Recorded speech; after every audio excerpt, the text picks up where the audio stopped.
Nakuha ko na ang cellphone ng mama mo. Tara, tumawag tayo para humingi ng tulong. Hindi uubra ang pagtawag sa pulis.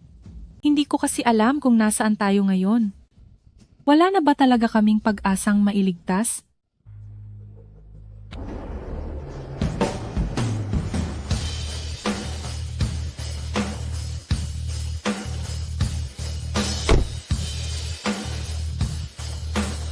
Sovereign Lord.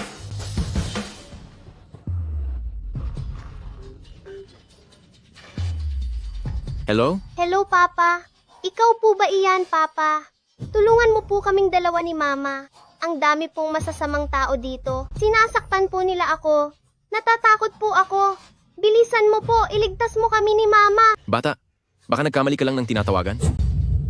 Hindi ako nagkamali ng tawag. Ang number na ito ay ibinigay sa akin ni Mama.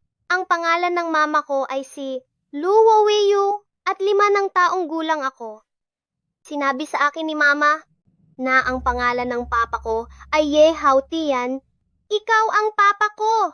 Bilisan mo po. Iligtas mo ako. Luaweyo?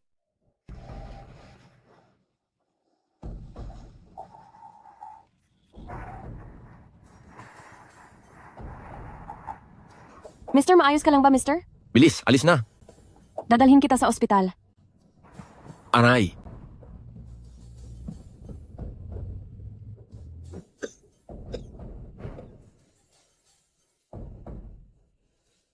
Nariyan na ang masasamang tao. Nariyan na sila. Hindi na ako pwedeng makipag-usap. Dapat po ay bilisan ninyong iligtas ako. Hello? Walang hiya kang bata ka. Nagawa mo pang magnakaw ng telepono. Humanda ka sa akin. Parurusahan kita ng husto. Hindi po ako tumatawag. Hindi po ako. Hello? Hello? Hoy, kuya, anong nangyari?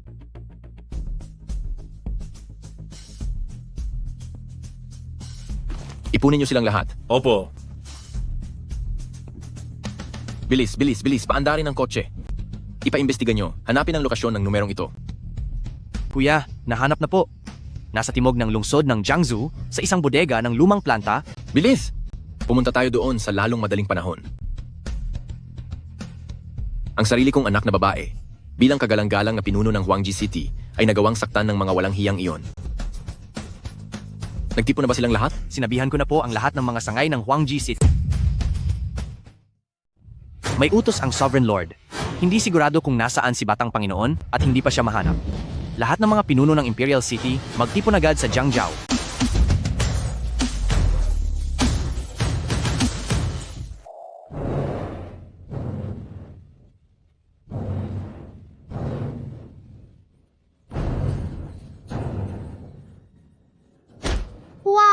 Huwag niyo pong saktan sina Xiaolan at ate. Hindi niya po binigay sa akin ang cellphone. Ako lang po ang nagnakaw nito. Huwag po. Ang batang ito? Nangahas pa, nakagatin ako? Gusto mo bang saktan din kita? Nagawa mo pang tumawag? Hahaha. Bagay lang sa inyo na maparusahan. Sa mga hindi sumusunod sa patakaran, parusa ang naghihintay.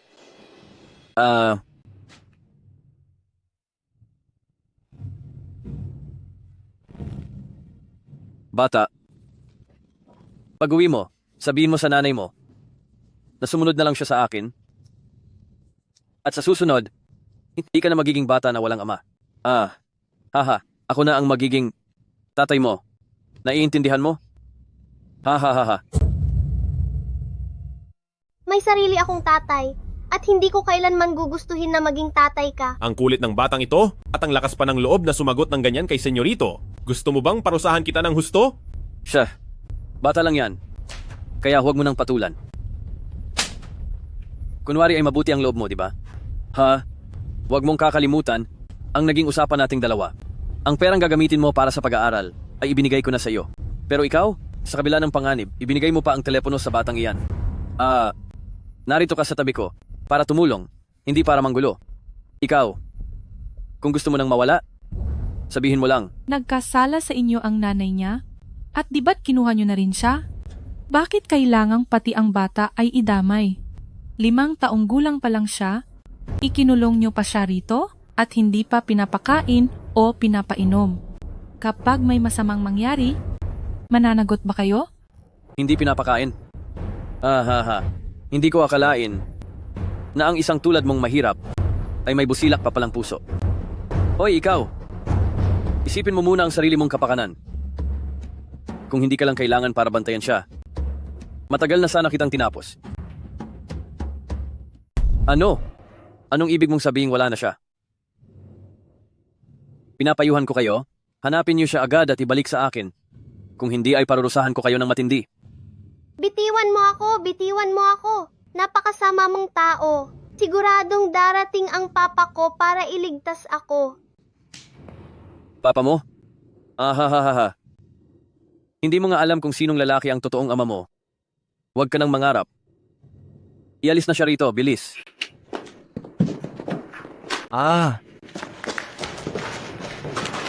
Naghahanap ka ba ng gulo?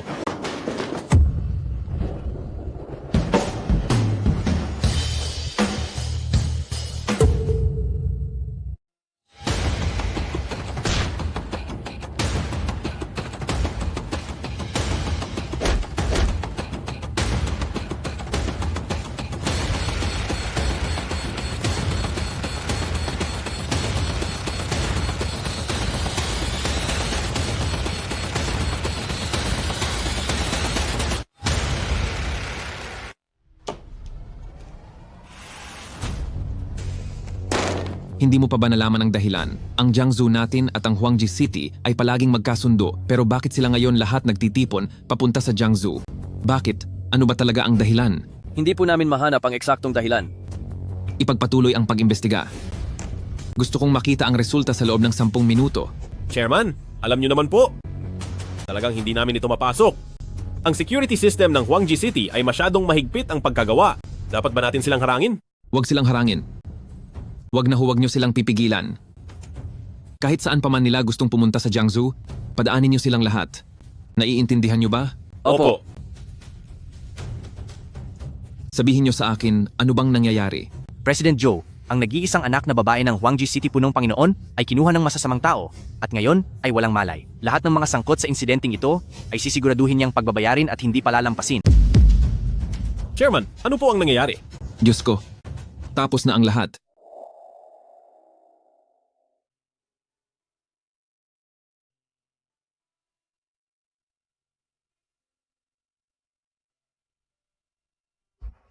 Huwag po kayong mag-alala. Maayos na ang kalagayan ng bata. Masyado lang siyang nagulat nitong mga nakaraang araw at masyadong nagutom, hayaang lang natin siyang makatulog ng mabuti at pakainin ng masustansya paggising niya. Huwag kang mag-alala. Maayos ang bata. Medyo natakot lang siya nitong mga nakaraang araw at nagutom din ng husto. Hayaan muna siyang makatulog ng mahimbing at kapag nabigyan na ng nutrisyon ay magiging okay na siya. Salamat po, Doc. Pasensya na po sa abala, pakialagaan po muna siya ng ilang araw. Para sa inyong abala at lahat na, babayaran ko kayo ng 10 beses na higit pa. Hindi mahalaga ang pera. Totoong walang problema. Responsibilidad kong alagaan ang pasyente. Bago siya tuluyang gumaling, araw-araw ko siyang pupuntahan para matingnan. Luo? Weiyu? Nasaan na siya ngayon? Kuya, 5 taon na ang nakararaan matapos niyang isilang si Young Sovereign, itiniwalag siya ng sariling pamilya at naging napakahirap ng buhay niya. Pagkatapos ay nagustuhan siya ng batang amo ng Wu family at gustong ipakasal siya ng mga tao mula sa Luo family. Bumuo ng masamang balak si Wu Renwen, kinuha si Young Sovereign para gamitin itong panggigipit sa kanya. Mabuti na lamang, sa Jiangzhou ay mayroon siyang mabuting matalik na kaibigan na nagngangalang Jiang Linyin, sinundo na siya ni Miss Jiang sa bahay nito. Pero 10 minuto na ang nakararaan, nang walang nakatingin, tumalon si Wu Renwen at nakatakas sa sasakyan. Ngayon ay nagdadala siya ng mga tao papunta sa bahay ni Jiang Linyin para kunin ang tao. Para makasiguro, nagpadala na ako ng 2 kasama, papunta sa kinaroroonan ng pamilyang Jiang. Magsalita ka. Kuya, nandito na si Zhu Changlin. Siya yung 5 taon na ang nakakalipas na umalis sa atin at bumalik sa Jiangzhou, ang Zhu Changlin na iyon. Dati po siyang kanang kamay niyo na may codename na 757. Ngayon, sa kanya na nakatalaga ang seguridad ng Jiangzhou. Papasukin ko po ba siya? Tara, puntahan natin siya. Zhu Changlin, napakalakas ng loob mo. Layas, anong ginagawa ninyong dalawa rito? Sino ang nagpapunta sa inyo rito? Paalisin ang lahat. Paalisin silang lahat. Boss, ano po ba ang nangyayari? Sino po ba ang mga taong ito? Kanang kamay, napakayabang mo yata. Bakit? Narito ka ba para hulihin ako?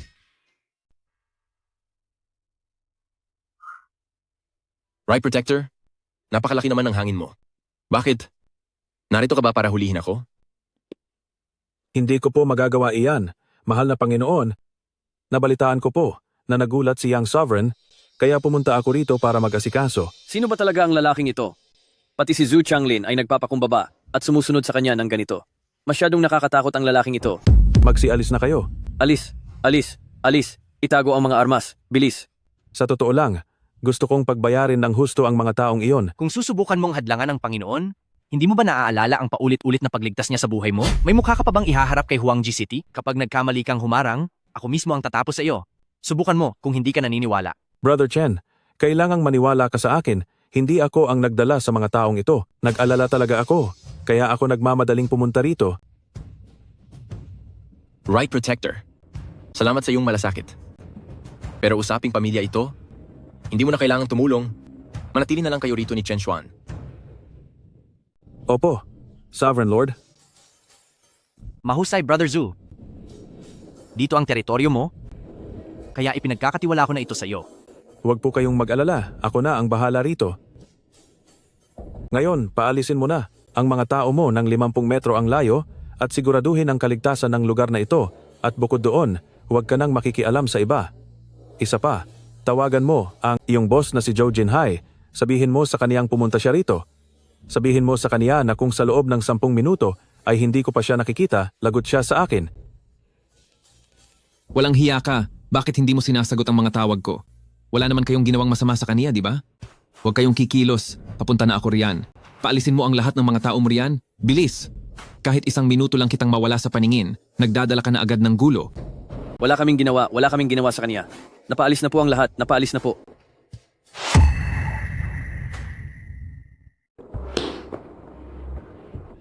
Opisyal na Zhu, pwede po ba ninyong sabihin sa akin kung kumusta na ang lagay ng tao sa loob? Ang batang iyon ay hindi maayos lang ba si Young Sovereign? Hump, Zhou Jinhai, pinahihintulutan ko ang inyong Tianying Group na tulungan akong pamahalaan ng Jiangzhou at ganito ka ba tumulong? 1 5 taong gulang na bata ay kinuha, pinagbantaan at minaltrato tapos wala kang alam sa nangyayari. Ganyan ka ba magtrabaho? Ha? Kung hindi lang dahil hindi ako pwedeng makialam sa bagay na ito, ay ako mismo ang tatapos sa iyo. Tumabi ka riyan at huwag kang humarang sa paningin ko. Wu Renwen, kung sino pa ang kinalaban mo, bakit kailangan mo pang banggain si Huangji City? Baliw ka ba talaga?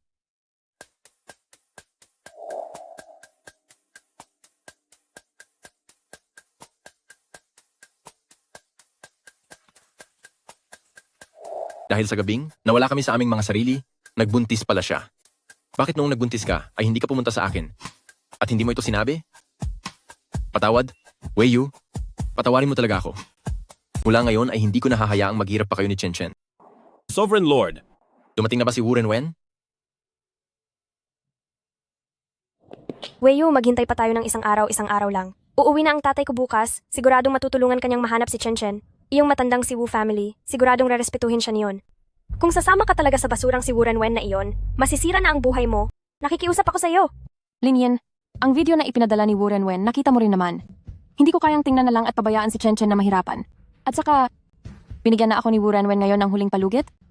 Kapag hindi ako pumunta, baka kung ano nang masama ang gawin nila kay Chen Chen. Siguro ganito talaga ang kapalaran ko.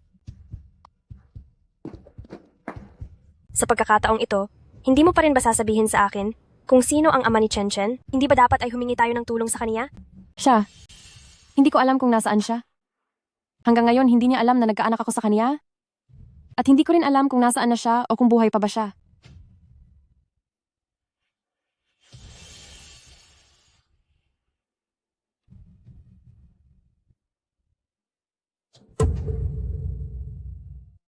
Luo Weiyu, sana naging matalino ka na noon pa. E di sana hindi nangyari ito ngayon, di ba? Kung sumunod ka lang sana sa akin, paniguradong magiging maginhawa ang buhay mo, pati na ang pag-aaral ng anak mo. Ipapapasok ko siya sa pinakamagandang eskwelahan. Hindi ba mas mabuti yon?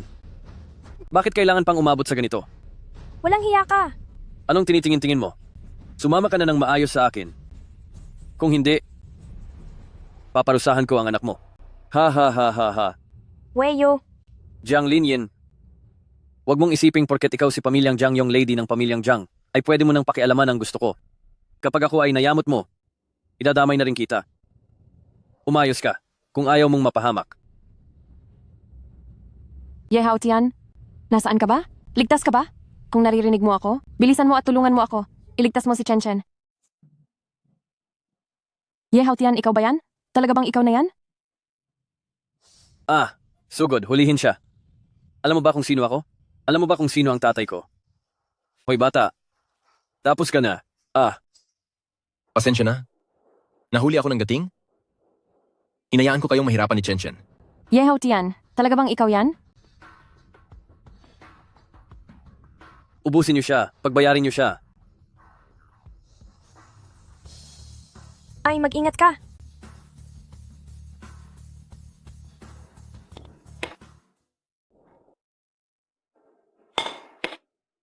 Diyos ko, paano nangyari ito? Bilis, pigilan niyo siya. Harangan niyo siya.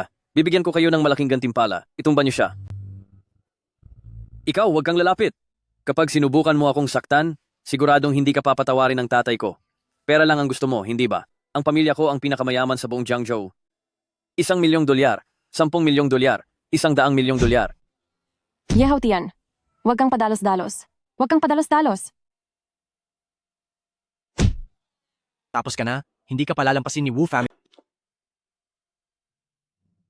Ye Hao Tian, nasa mga kamay pa niya si Chen Chen. Huwag mo siyang patabugin. Siya lang ang nakakaalam kung nasaan si Chen Chen. Si Chen Chen ay sarili mong dugot laman. Anak mo siya. Huwag kang mag-alala. Nailigtas ko na si Chen Chen at mahimbing na siyang natutulog ngayon. Si Wu Renwen ang nag-iisang tagapagmana ni Wu family. Ang tatay niya. Ang tatay niyang si Wu Yongkai. Ang pinakamayamang tao sa Jiangzhou. Lahat ng mga makapangyarihang tao ay may respeto sa kanya. Weiyu, hindi na kayong dalawa pwedeng manatili rito sa Jiangzhou? Isama niyo na ang bata at umalis na agad kayo. Nakabalik na ang mga tauhan ni Wu family para magsumbong, maya-maya lang ay wala na ang makakaalis. Tama ang sinasabi ni Linyin. Pasensya na. Hindi ko talaga alam na matapos ang nangyaring iyon ay nagdalang tao ka pala. Pwede bang umalis ka muna rito? Hindi ito ang tamang oras para pag-usapan iyan. Siguradong magpapadala na sila ng mga tao rito. Bilis, takbo! Gusto niyong umalis? Akala niyo ba ay makakatakas kayo? Kuya, siya nga iyon. Uncle, tulungan mo ako. President Wu, huwag kang magpadalos-dalos. Si Wu Renwen ang naunang sumugod. Ikaw na bata ka, balak mo ba talaga akong pangaralan? Matapos mong saktan ng mga tao ni Wu family, iisipin mong makaalis ng ganoon lang? Hindi magiging ganoon kadali iyon. Sino ka? Ako ang tito niya. Ikaw ba ang may gawa nito? Oo, ako nga. Napakalakas ng loob mo. Dahil dyan, hindi ka na makakaalis ngayon. Sige, hindi ako aalis. Pero hayaan mong makaalis ang dalawang babaeng ito. Kung hindi, ngayon din ay tatapusin ko ang buhay niya. Maaari mo akong subukan. Kung kaya ko o hindi. May paninindigan ka? Isang tunay na lalaki. Pwede silang umalis, ngunit kailangang maiwan ka rito. Sige. Sige na, isama mo na si Chen Chen at umalis na kayo rito. Ye Hao Tian, wag. Tara na!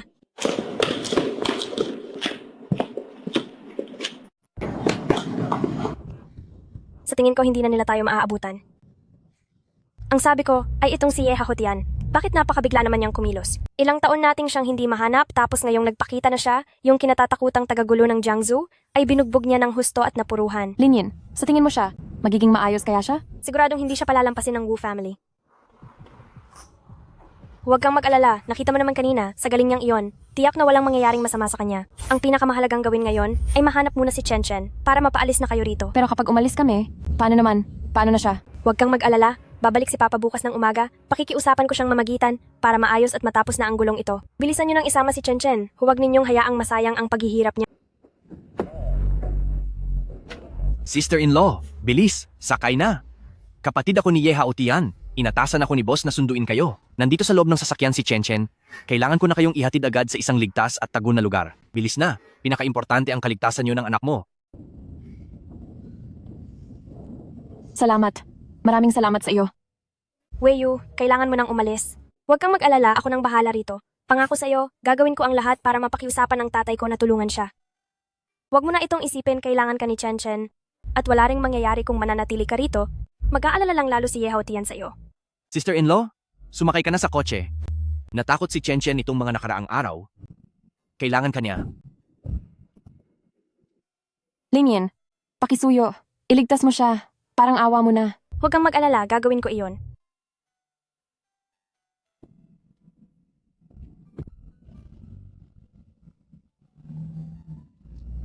20 minuto na ang nakalipas at malayo na ang dalawang babaeng iyon. Hindi mo ba dapat nang pakawalan ang pamangkin ko? Sinabi ko ba na papakawalan ko siya? Bata, matapang ka. President Wu, bakit mo pa siya kinakausap? Tapusin na natin siya agad. Hindi niya magagawang sakta ng Young Master. Dahil kung gagawin niya yon, hindi rin siya mabubuhay. Ano?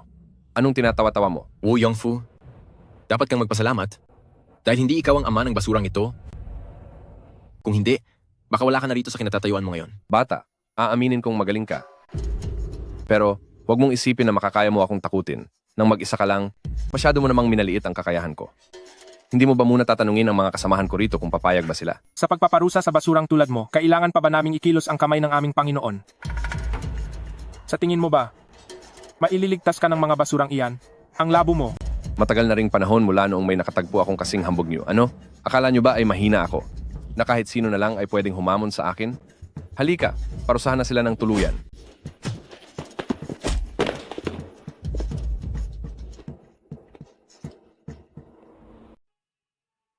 Paano nangyari to? Pigilan niyo siya. Pigilan niyo siya. Huwag kang malikot, dahil kapag gumalaw ka, tatapusin kita.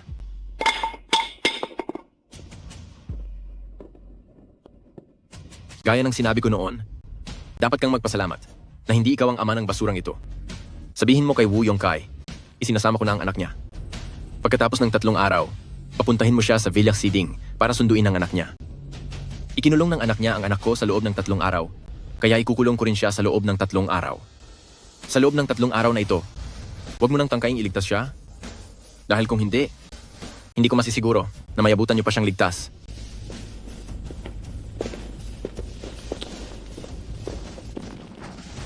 Sino?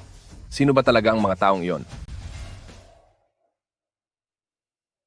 Aray, kuya, may malaking problema tayo. Masyado kasing padalos-dalos ang batang iyon sa posisyon niya sa buhay. Kahit sinong magandang babae ay kaya niyang makuha, di ba? Huwag na nating pag-usapan ang lungsod ng Jiangsu na yan. Dahil kahit sa lungsod ng Shanghai ka pa pumunta, isang kaway mo lang ay napakarami ng lalapit sa'yo. Sinasabi ko sa'yo, bakit kailangan niya pang galawin si Luo Weiyu? Ang Yehao Tian na iyon, halatang galing sa militar. Hindi natin sila pwedeng kalabanin.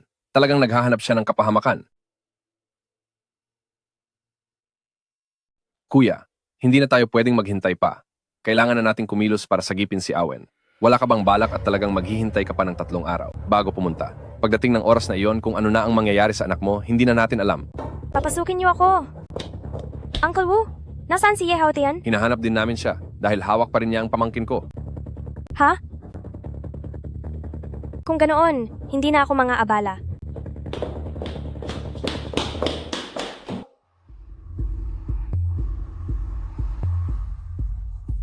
Gising ka na naman? Anong gagawin niyo sa akin? Masyadong malubha ang mga sugat niya. Huwag niyo siyang hayaang mawala. Kumuha kayo ng alcohol para malinis ang mga sugat niya. Ano yan? Pakawalan niyo ako.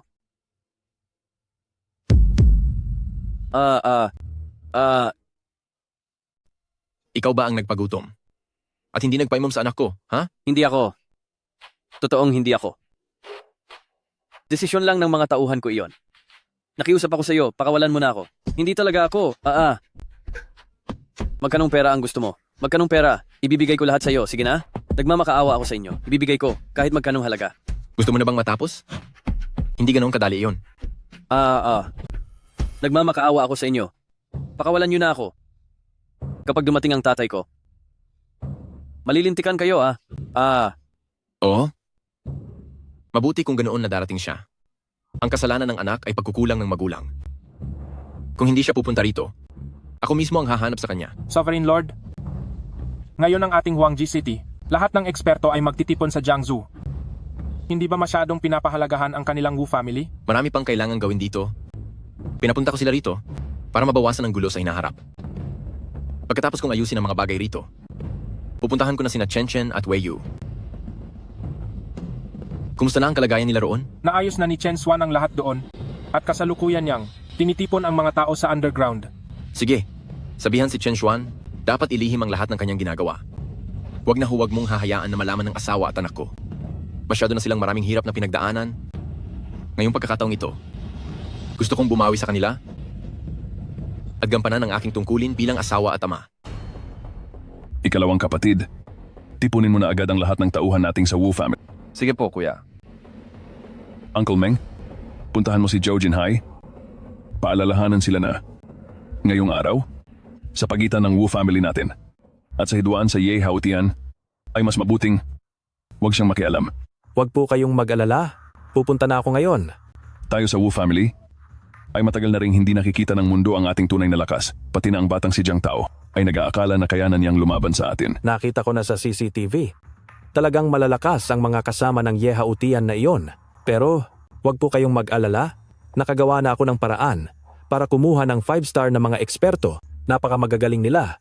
Basta't hindi sila kasing level ng mga Diyos ng digmaan, ay kaya nilang tapusin ang sinuman ng madali. Uncle Meng, maasahan ka talaga. Dahil ang Ye Haotian na iyon ay tila naghahanap ng gulo, ay pagbibigyan natin siya. Ang Ye Haotian na ito ay walang binatbat.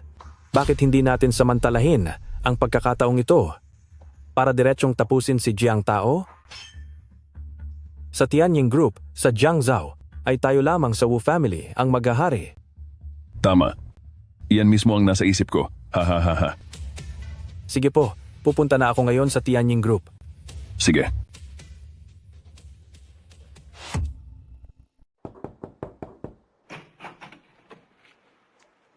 Sister-in-law, tinatawagan mo ba si Miss Jiang? Oo.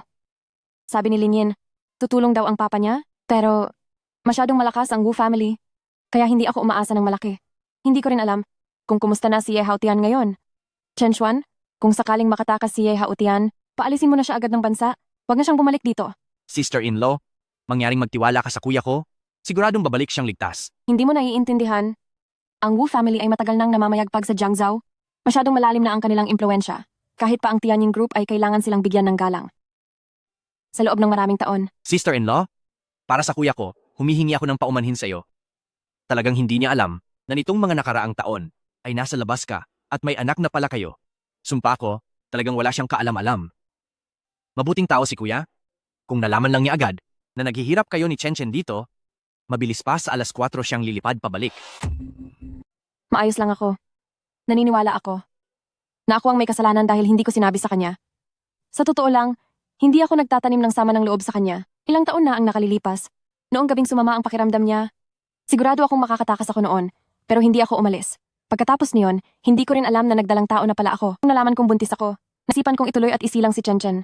Sarili ko itong desisyon, hindi ko pinagsisisihan ang pasyang ito. Huwag kang mag-alala ate, siguradong makakabalik ng ligtas si kuya, at siguradong, aalagaan niya kayo ng mabuti ni Chen. Kaya ikaw, dapat ay magtiwala ka sa kanya. Hoy, anong ginagawa mo rito? Gamitin mo nga iyang mga mata mo. Ako pa talaga ang haharangan mo. Sino ka ba? Ako si Pamilya Wu. Nasaan si Boss Zhao Niyo? Naku, ikaw pala iyan, Ginoong Wu. Pasensya na, patawad po talaga. Nagbigay ng mahigpit na utos ang chairman ngayong araw. Walang kahit sinong pwedeng pumasok. Kaya pakiusap, bumalik na lang po kayo.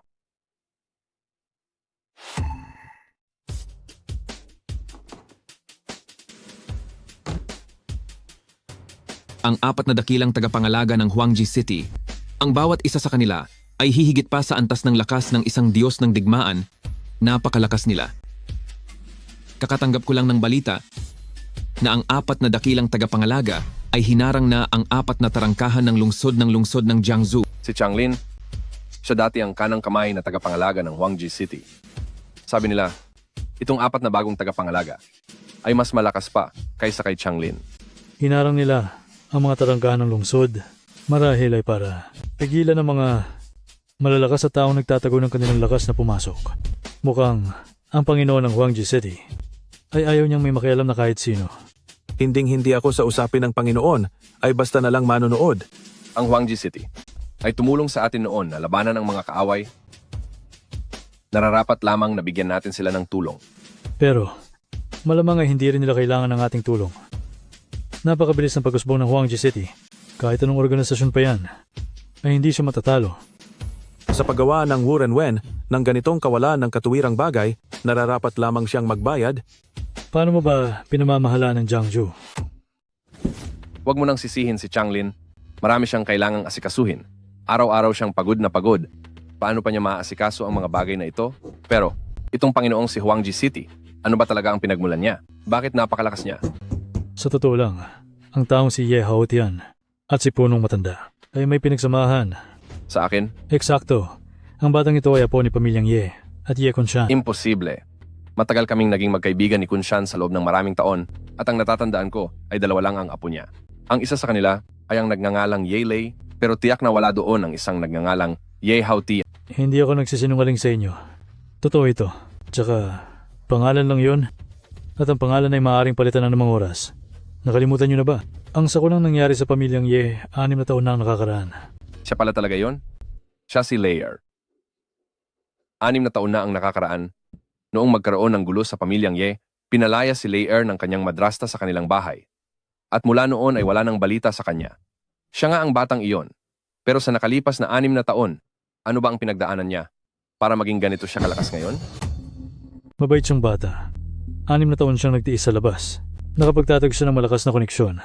At nalaman niyang may anak din siya rito. Kaya paniguradong hindi mo na siya aalis dito agad. Tama ka. Napakagaling. Nagdesisyon na ako, ang magiging kahalili ko ay walang iba kundi ang batang iyan. Mamaya lang, ay pupunta ako sa Villa Siding para personal na kausapin siya. Hehe, ang Wu family, napakalakas ng loob nila. Kung sino man sila, lakas loob nilang inapi ang apo ko. Walang hiya sila. Ngayong gabi, ay tatapusin ko na ang Wu family.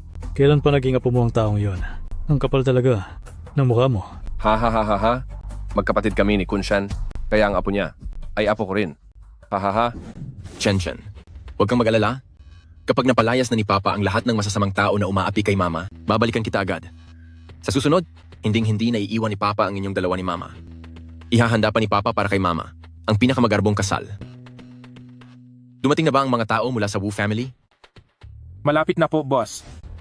Dumating na rin si Jiang Tao ng Jiang Group para tulungan daw kayo laban sa Wu family. Malamang po nakiusap si sister-in-law sa Miss Jiang para sa tulong. Kung ang ate nyo ay hindi talaga naniniwala sa akin. Hamak na Wu family lang na kayang-kaya kong tapusin ng mabilisan. Dahil nandito na ang Jiang Tao, di harapin na natin sila.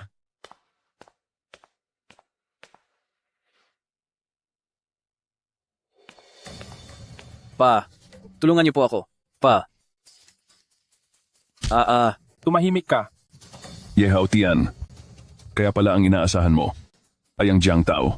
Wu Yongkai, dahil humantong na sa ganitong sitwasyon ang lahat, wala na akong pakialam. Ye Haotian, poprotektahan siya ng pamilyang Jiang. Tingnan natin kung kaya mo ngang gawin yan. Sasabihin ko na sa iyo, matagal ko na rin gustong tapusin ang pamilyang Jiang mo. Sugod.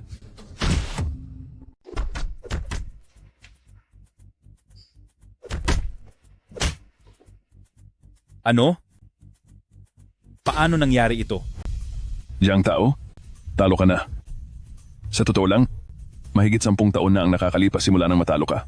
Habang buhay ka ng walang pagkakataong manalo. Talaga bang iniisip mo na ang inyong Jiang Group sa mabilis na pag-unlad nito sa nakaraang mga taon ay dahil sa sarili mong kakayahan? Hey, iyon ba? Ang totoo niyan ay, nainip lang ako, kaya pinaglaruan lang kita. Teka, naalala ko. Noong nakaraang buwan, maraming nawalang produkto sa grupo nyo. Hulaan mo, sino ang may gawa niyon? Wu Yongkai, napakawalang hiya mo. Boss, tumakas na kayo. Ako na ang bahala rito. Wag na. Hinding-hindi niya ako pakakawalan. Iho, hindi na ako makaalis. Pipigilan ko si Wu Yongkai. Tumakas ka na. Pakiusap, alagaan mo ang anak ko, isama mo siya palayo sa Jiangzhou at huwag na kayong babalik kailanman. Aalis? Matapos saktan ng malubha ang anak ko, makakaalis pa ba siya? Jiang Tao? Akala mo ba talaga? Mapoprotektahan mo siya? Hehe. Ye Haotian, sa araw na ito, pagbabayarin kita ng buhay mo rito. Ye Haotian, ngayong araw, dapat ka nang mawala. Sugod. Jiang Tao, dahil naghahanap ka ng gulo, uunahin kitang tapusin. Umalis na kayo.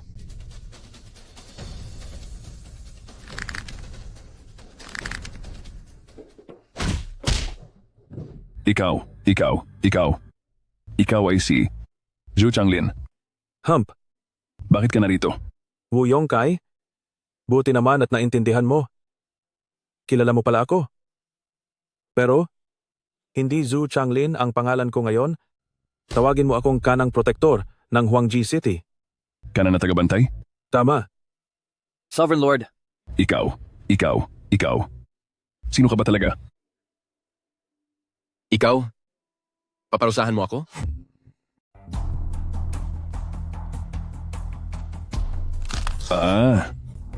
Ako ba ang sinasabi mo? Ako lang naman si Ye Haotian. At wala akong anumang impluensya. Nagawa ko lang na itayo ang Huangji City. Kumpara sa inyong Wu family, wala akong sinabi. Napakalakas ng inyong Wu family para apihin ang asawa ko at saktan ang aking anak. Pasensya na po. Ako, hindi ko po talaga alam na sila pala ang asawa at anak nyo. Patawarin niyo po ako, patawad po. Nagmamakaawa po ako sa inyo. Parang awa niyo na. Parang awa niyo na patawarin niyo ako. Palayain niyo na ako. Hindi pa ako pwedeng mawala. Sa tingin mo ba, hahayaan pa kitang mabuhay? O sa tingin mo ba, pagkatapos kong ipatawag ang lahat ng magagaling na tauhan ng Huangji City, pakakawalan kita ng ganoon lang? Salamat sa tulong ni Ginoong Jiang, ang iyong kabutihan ay hindi ko makakalimutan. Mula ngayon, itinuturing ka na naming kaibigan ng Huangji City. Huwag po ninyong sabihin iyan. Ang totoo po, wala naman akong gaanong naitulong.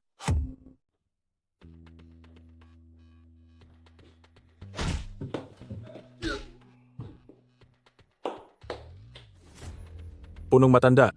Opo. Tungkol sa mga taong iyon, asikasuhin mo sila. 10 beses na parusa. Kung ano ang nararapat, iyon ang ibigay mo. Opo. Nga pala, sa lahat ng nangyari rito ngayong araw, patawan mo ng gag order ang lahat. Palagdain ang lahat sa pinakamahigpit na confidentiality agreement. At kapag may naglakas loob na magsalita, ay tapusin na sila agad. Huwag po kayong mag-alala, punong matanda. Anak, pasensya na at pinahirapan kanila. Pero huwag kang mag-alala. Simula ngayon, wala nang mangangahas na apihin ka pa. Ngayong nagbalik ka na, huwag ka nang aalis. Ang Ministry ng Digmaan ay balak kong ipaubaya na sa iyo. Tungkol sa nangyari noon, alam na naming lahat. Kaso, huli na noong dumating ako. Anak, patawad. Bumalik ka na. Kailangan ka namin. Ha? Ano bang pinagsasabi niyo? Hindi naman tayo magkakilala, di ba? Ganoon ba? Ye Kunshan. Kayo? Pumunta ba kayo sa bahay namin 6 na taon na ang nakakaraan? Hi. Pinuntahan ko. Pero huli na ang dating ko. Ijo. Patawad po. Kasalanan ko dahil hindi kita naalagaan ng mabuti. Wala po iyon. Nakalipas na ang lahat. Darating ang araw na ako mismo ang magpaparusa sa kanila. Ang relo na ito ay simbolo ng kapangyarihan. Kahit na sa galing mo ay hindi mo na ito kailangan, pero maaari mo itong ibigay sa anak mo pag-uwi mo, isipin mo na lang na ito ang regalo ko para sa kanya. Mula ngayon, ako ang magiging kakampi mo. Sir? Ako? Maaring hindi ako kasasing buti ng iniisip nyo. Natatakot akong wala akong karapatang maging kahalili nyo. Tsaka, wala muna akong gustong pakialaman sa ngayon. Gusto ko lang muna samahan ng mag-ina ko. Ha. Kung wala kang karapatan, ay mas wala ng ibang tao ang may karapatan pa rito. Ha. Pag-isipan mo itong mabuti, huwag ka munang tumanggi agad. Sa susunod, kung may mga bagay na hindi mo kayang harapin, hanapin mo lang si Changlin. Ano po, ang maipaglilingkod ko? Ginoong Jiang, magkaibigan po ang anak nyo at ang asawa ko. Hindi nyo na po kailangang maging masyadong formal. Ngayong araw, tungkol sa lahat ng nangyari rito, pakiusap ay panatilihin nyo itong sikreto. Hindi ito maaaring malaman ng anak nyo. Masyadong mabigat ang daladala ko. At sa ngayon, hindi ko pa maaaring sabihin ang totoo sa asawa ko. Tungkol naman, sa itatanong ng anak nyo kung paano naayos ang mga nangyari ngayong araw. Sabihin mo na lang na kami ang may gawa. Ang Wu family ay nawala. Dahil nakuha namin ang napakaraming ebidensya ng kanilang krimen at tinapos na natin silang lahat. Huwag kayong mag-alala. Tungkol sa nangyari ngayong araw, habang buhay ko itong itatago at walang kahit isang salitang lalabas sa bibig ko. Hindi naman kailangang habang buhay. Ang pagkakakilanlan ko, unti-unti ko ring sasabihin sa asawa ko para dahan-dahan niyang matanggap. Sa susunod, tutulungan ko rin ang pamilyang Jiang. Sige. Ngayong maayos na ang lahat ng mga bagay, kami po ay mauuna na. Changlin, tara na. Hahaha. Ngayong araw, nagpapasalamat ako sa pagdating ninyong mga kapatid. Maaari na kayong bumalik at maghintay sa susunod na utos. Opo.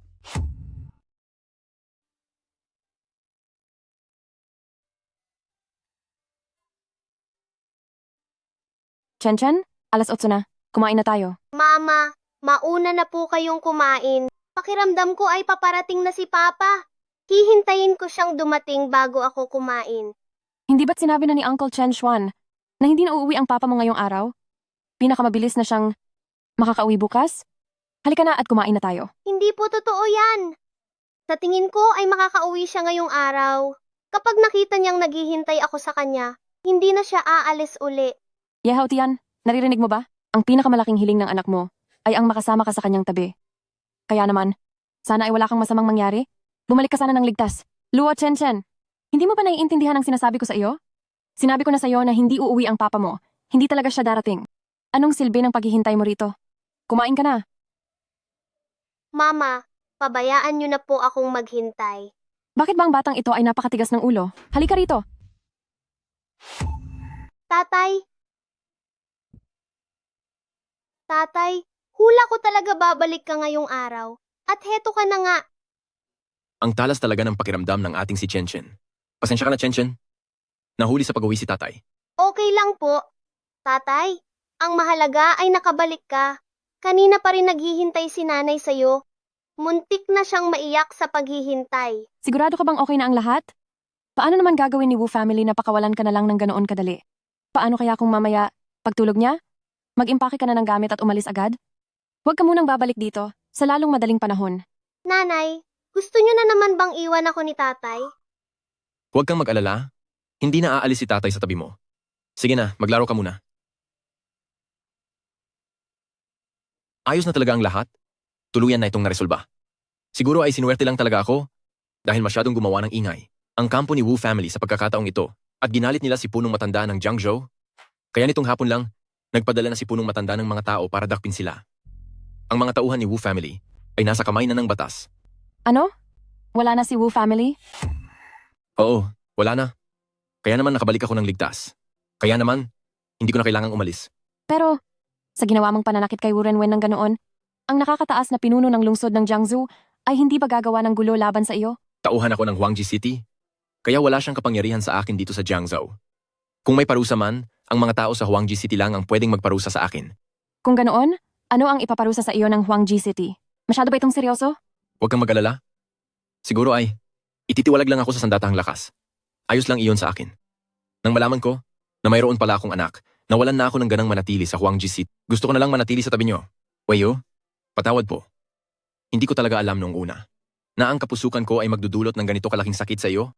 Kasalanan ko ang lahat. Ayos lang? Huwag na natin pag-usapan iyan. Tapos na ang lahat. Yehaw Tian, alam nating wala tayong nararamdaman sa isa't isa. Pero ang hindi ko inasahan ay ang labis na pagmamahal sa iyo ni Chen. Ngayon, talagang naghintay pa siya sa labas para abangan ang pag-uwi mo. May sarili kang karera? Ayokong maging pabigat sa iyo ang bata. Sa buhay na ito, hindi ko hinihiling na magpakasal sa iyo. Ang hiling ko lang ay maging mabuti ka kay Chen. Sa puso ko, ikaw ang tanging asawa ko. Simula ngayon, wala nang mangangahas na hamakin kayo. Papa, sa susunod, huwag mo nang lolokohin ang bata. Gusto kitang makasama araw-araw. Sige, hindi na kita lulukohin pa. Sama tayo ni Mama na bumili ng mga damit. Ano, payag ka ba? Opo. Yahey! Magkakaroon na ako ng mga bagong damit.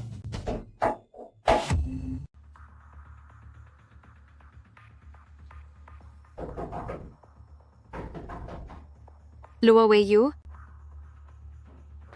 Luo Weiyu, grabe ka talaga. Umalis ka noon nang hindi man lang nagsasabi, tapos ngayon bumalik ka nang wala man lang abiso. Kung hindi pa dahil sa kaibigan ni Tingting na nakakita sa iyo rito, balak mo pa ba kaming pagtaguan? May respeto ka pa ba sa nanay mo? At pati na rin sa tatay mo? At nagawa mo pang magdala ng ibang lalaki rito? Ibang klase ka talaga. Talagang gusto mo kaming mamatay sa galit.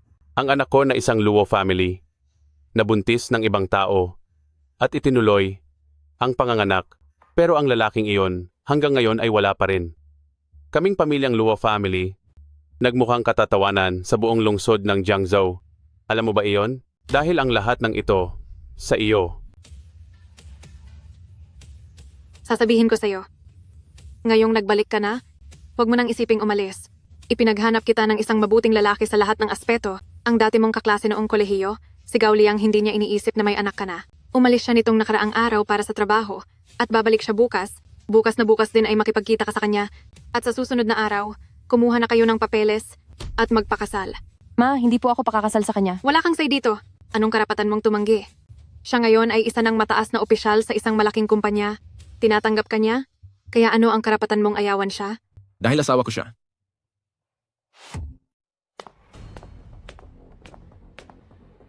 Ito ang asawa ko, si Ye Haotian.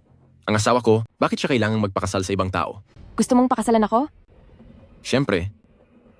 Di ba sinabi ko na sa'yo, na sa puso ko, ikaw ang tanging asawa ko. Habang buhay, aalagaan kita ng mabuti. At hindi kita hahayaang masaktan kahit kaunti. Teka lang.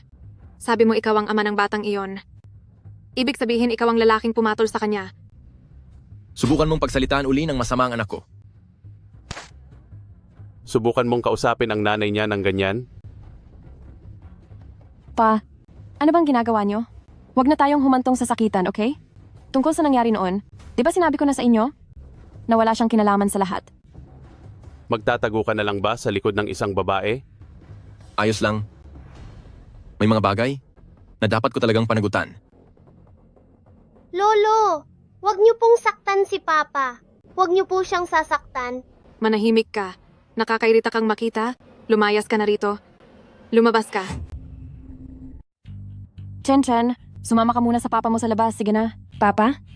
Wala siyang silbing ama. Luating-ting, alam mo sa sarili mo kung ano ang totoo mong balak. Saka huwag kang makialam sa pamilya namin. Huwag kang sumatsat. Ingat ka, baka mapahamak ka sa sinasabi mo. Lakas ng loob mong magsalita ng ganyan sa akin? Wala namang kuwenta ang pamilya niyo sa trabaho, pero ang lakas ng bibig niyo. Tumahimik na kayong lahat. Wei Yu, bakit ganyan ka makipag-usap sa ate mo? Umalis na kayong lahat. Ting-ting, manahimik ka na rin. Nandito ang uncle mo, kaya wala kang karapatang sumabat. Kuya, huwag mo na siyang pagalitan. Itong si Tingting, siya na ang pinakamahalaga sa pamilya natin ngayon. Maraming proyekto ang nakuha ni Tingting. Sa susunod na mga araw, makikipag-usap pa siya sa Tianjin Group tungkol sa ating negosyo. Bata, pagkatapos kitang turuan ng leksyon, ayaw mo pa ring sumunod? Ginawa mo siyang pinakamalaking katatawanan sa lungsod ng Jiangzhou. Sinira mo ang buhay ng anak ko. Aaminin mo ba o hindi?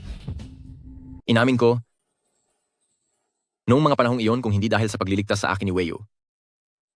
Ang buhay niya, hindi sana magiging ganito ngayon. Buti naman at inamin mo. Ngayon sabihin mo, anong gagawin mo? Anong ipananagot mo? Tay, huwag niyo na pong pilitin si Haotian. Kakaalis lang niya sa trabaho. Tay, tama po kayo? Tama rin po ang pananakit niyo. Dapat lang po sa akin ito.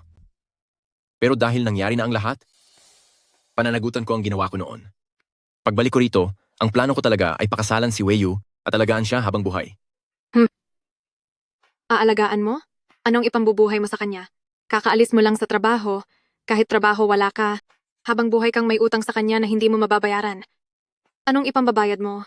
Kaya mo bang gawin na lahat ng tao sa Jiangzhou ay hindi siya pagtawanan? Tay, pakiusap. Bigyan niyo ako ng isang buwang palugit. Pagkatapos ng isang buwan, hahandugan ko si Wei Yu sa Jiangzhou ng isang engranding kasalan at ang lahat ng nangmamaliit sa kanya ay pagsisihan nito. Sus, ang lakas naman ng loob mo. May trabaho ka ba? May paenggranding kasalan ka pang nalalaman. Pagkalipas ng isang buwan, bibigyan kita ng isang engranding kasal. Nagtitiwala ka ba sa akin? Haotian, lumabas ka muna. Kakausapin ko lang muli ang mga magulang ko. Sa mga sinabi mo kanina, nagpapasalamat ako.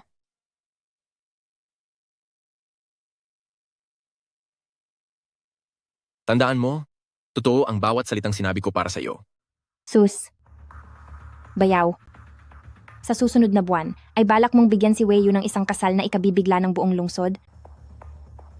Anong pagkakataon, dahil kaming dalawa ng mapapangasawa ko ay ikakasal din sa susunod na buwan. Pero dahil masyadong magarbo ang sa iyo, kami na lang ang magsisilbing extra mo. Huwag kang ngang magkunwari. Mukha kang pulubi. Ang kapal ng mukha mo. Hello? Sabihin mo kay Zhou Jinhai, hindi ko alam kung anong paraan ang gagawin niya. Sa ika-20 ng susunod na buwan, bibigyan ko si Weiyu ng isang engrandeng kasal. Aasahan ko ang tulong niya. Opo. Sandali, hanggat sa susunod na buwan at sa mismong araw ng kasal namin, ang lahat ng mga ikakasal, ang mga gagastusin nila sa kasal, ako na ang magbabayad. Pero may isang kondisyon. Ang mga bagong kasal sa araw na iyon ay dapat magbigay ng pagbati sa aking asawa. Naintindihan ko po. Pagdating ng araw na iyon, aabangan kong makita ang mga mukha ninyong punong-puno ng pagsisisi. Ayon sa mapagkakatiwalaang balita, isang misteryosong CEO ang gagastos ng bilyon-bilyong dolyar para idaos ang isang marangyang kasal para sa kaniyang magiging asawa. Balita ko ay napakaguwapo niya. At sobrang galante, sasagutin niya raw ang lahat ng gastusin sa kasal ng ibang mga ikakasal sa parehong araw. Diyos ko, napakapangyarihan niyon. Bilyon-bilyon ang gagastusin sa kasal. Ibang klase talaga. Weiyu, hindi ba't ang inyong Ye Haotian ay nagsabi na bibigyan ka ng isang engrandeng kasal? Hindi kaya ito na iyon? Bilyon-bilyon ang usapan dito. May pera ba siya? Tama na iyan, Tingting. Bakit ka ba ganyan makipag-usap sa kapatid mo? Umalis ka bilang isang nakatatandang kapatid. Kuya, tingnan mo. Nakabalik na si Weiyu ngayon at may dala pa siyang bata. Mahirap ang kalagayan niya. Pwede ba nating pabalikin siya sa trabaho sa kumpanya? Gusheng, sa ngayon ay wala namang bakanting posisyon sa kumpanya. Maraming kumpanya si Jiangsu, bakit kailangan niyang dito pa magtrabaho? Sapat na ang nandito, ang isa nating anak na si Tingting. Sa bahay, sapat na si Tingting mag-isa. Kuya, huwag ka namang masyadong sobra. Panay ang pigil mo kay Weiyu na makabalik. Ano ba talaga ang motibo mo? Oo, nagkamali si Weiyu, pero tama ang sinabi ng papa niya. Ano man ang mangyari, tao pa rin siya ng pamilya Luo family, di ba? Pumapayag ka lang na ang anak mo ang maging makapangyarihan sa kumpanya? Ha? Bakit hindi mo na lang pati ang shares ng Guisheng ay kunin na rin lahat? Ikalong auntie, ano bang ibig mong sabihin? Anong makapangyarihan sa kumpanya? Bakit hindi mo banggitin kung gaano karaming proyekto ang nakuha ko para sa Luo family sa loob ng maraming taon? Hump! Weiyu, dahil binigyan mo ng kahihiyan ang pamilya noon, kaya naman, kailangan mong magbigay ng kontribusyon sa pamilya bilang iyong trial period kapag natapos mo na ang lahat, tsaka ka palang magiging opisyal na miyembro. Anong sa tingin mo? Sige po. May 3 kondisyon? Kailangan mo lang silang tapusin. Una, ang pamilya Wang sa South City ay may utang sa atin na 2 milyong dolyar para sa mga kalakal. 3 taon na at hindi pa rin iyon nababayaran, puntahan mo sila at singilin. Pangalawa, maglalabas ang kumpanya ng mga bagong produkto. Humanap ka ng bagong kukuha nito. Pangatlo, ang pamilya sa loob ng maraming taon ay may mga proyektong hindi matapos-tapos. Pumili ka ng isa at ayusin mo ang kontrata. Pinapahirapan mo naman siya. Dumaan din sa ganito ang anak kong si Tingting. Si Weiyu ay nakapagtapos din naman sa sikat na universidad, hindi ba niya kaya? Pa, wag na po kayong magsalita. Panganay na uncle. Tinatanggap ko. Gagawin ko ang lahat para matapos ito. Wala kang alam. Kung ang 3 kondisyong iyon ay madaling gawin, ay matagal na sanang natapos ang mga iyon. Weiyu, tama ang tatay mo. Ang 3 kondisyon na iyon ay sadyang napakahirap. Ganito na lang, makatapos ka lang ng isa, gagawin na kitang regular sa trabaho. Makatapos ka ng 2, gagawin kitang supervisor. At kapag natapos mo ang 3, gagawin kitang manager. Mayroon ka pa ba ng anumang reklamo?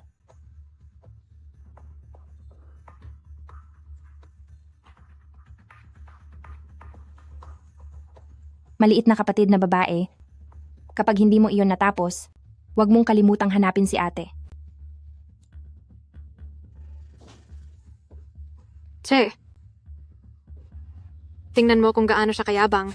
Eksaktong-eksakto sa tatay niya. Umaasa lang naman siya sa mapapangasawa niya. Kung hindi dahil sa tulong ng mapapangasawa niyang si Liyang, may makukuha kaya siyang proyekto para sa Luo family? Kanino tayo aasa? Doon ba sa walang trabahong na si Ye Haotian? Weiyu, bukas na bukas ay dapat kang makipag-date? Isa siyang executive sa Tianying Group. Ma, hindi ako aasa sa iba. Aasa ako sa sarili ko. Ikaw talaga. Sa kahirapan niyang iyan, mabubuhay ka ba niya pati ang anak mo?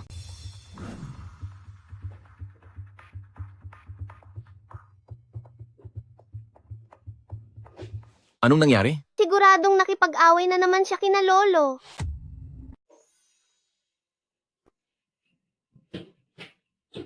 Gusto ng papa ko na bumalik ako sa kumpanya namin. Pero binigyan ako ng tito ko ng 3 kondisyon na pare-parehong mahirap. Ano-ano ang mga iyon? Maaari mo bang sabihin sa akin? Sige, sasabihin ko sa'yo. Ang una ay ang papuntahin ako sa pamilya Wang sa katimugan ng lungsod para maningil ng utang na 2 milyong dolyar. Ang isa naman ay kailangan kong maghanap para sa pamilya ng panibagong partner para sa negosyo. At ang huli ay kailangan kong ayusin ang isang problema na matagal na nilang hindi masolusyonan. Papa, may pinagdadaan ng hirap si Mama. Kailangan mo siyang tulungan. Chen, wala namang kakilala si Papa. Baka hindi ko matulungan ng mama mo. Pero dapat tayong maniwala sa kanya. Siguradong makakaya niya iyan. Sige po. Sa tingin ko rin ay magaling si Mama. Weyo,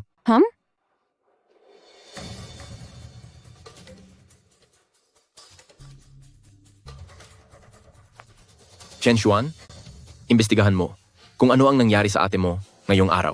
Masusunod po.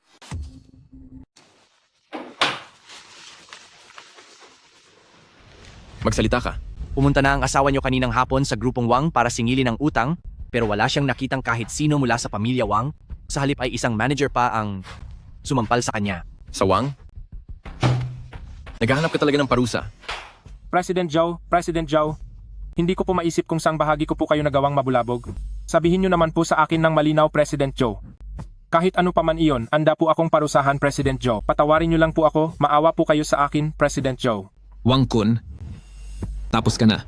Kung ako na si Zhao Jinhai ang kinalaban mo, siguro ay may pag-asa ka pa, pero hindi mo man lang alam kung sino talaga ang kinalaban mo.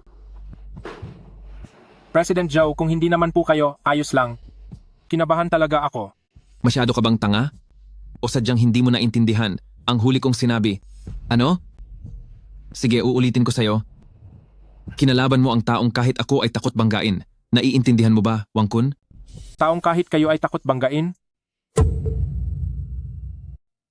Pero hindi naman ikaw ang gumawa noon dahil ang mga tauhan mo ang may gawa ng lahat ng ito. Kung susunod tayo sa pamamaraan ng taong iyon, hindi sana maayos ang kalagayan mo habang nakatayo sa harap ko. President Zhao, tulungan mo ako, iligtas mo ako.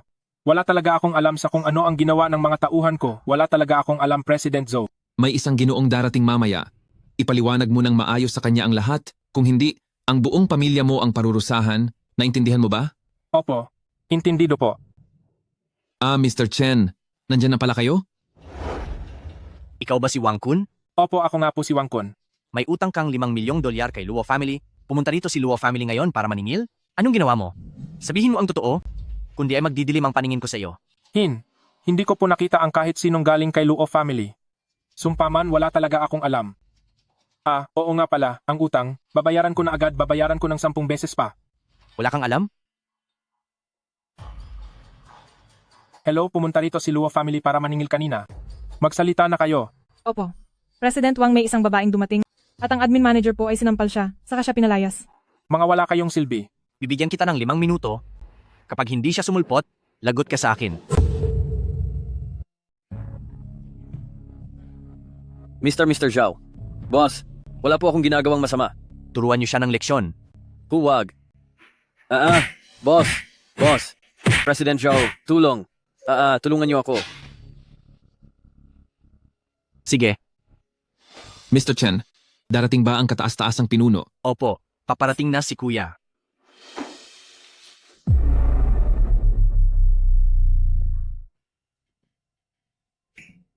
Kuya, siya ang nanakit sa asawa niyo at parurusahan ko na sana siya ngayon. Ikaw ba ang nanakit sa asawa ko? Luo Weiyu? Hindi ko po alam na asawa niyo po pala siya. Sir, patawarin niyo po ako. Maawa po kayo. Opo, siya ang may kasalanan. Inutusan niya lang po akong gawin ito. Wala kang hiya, wag mo akong idamay. Wala talaga akong alam sa sinasabi mo.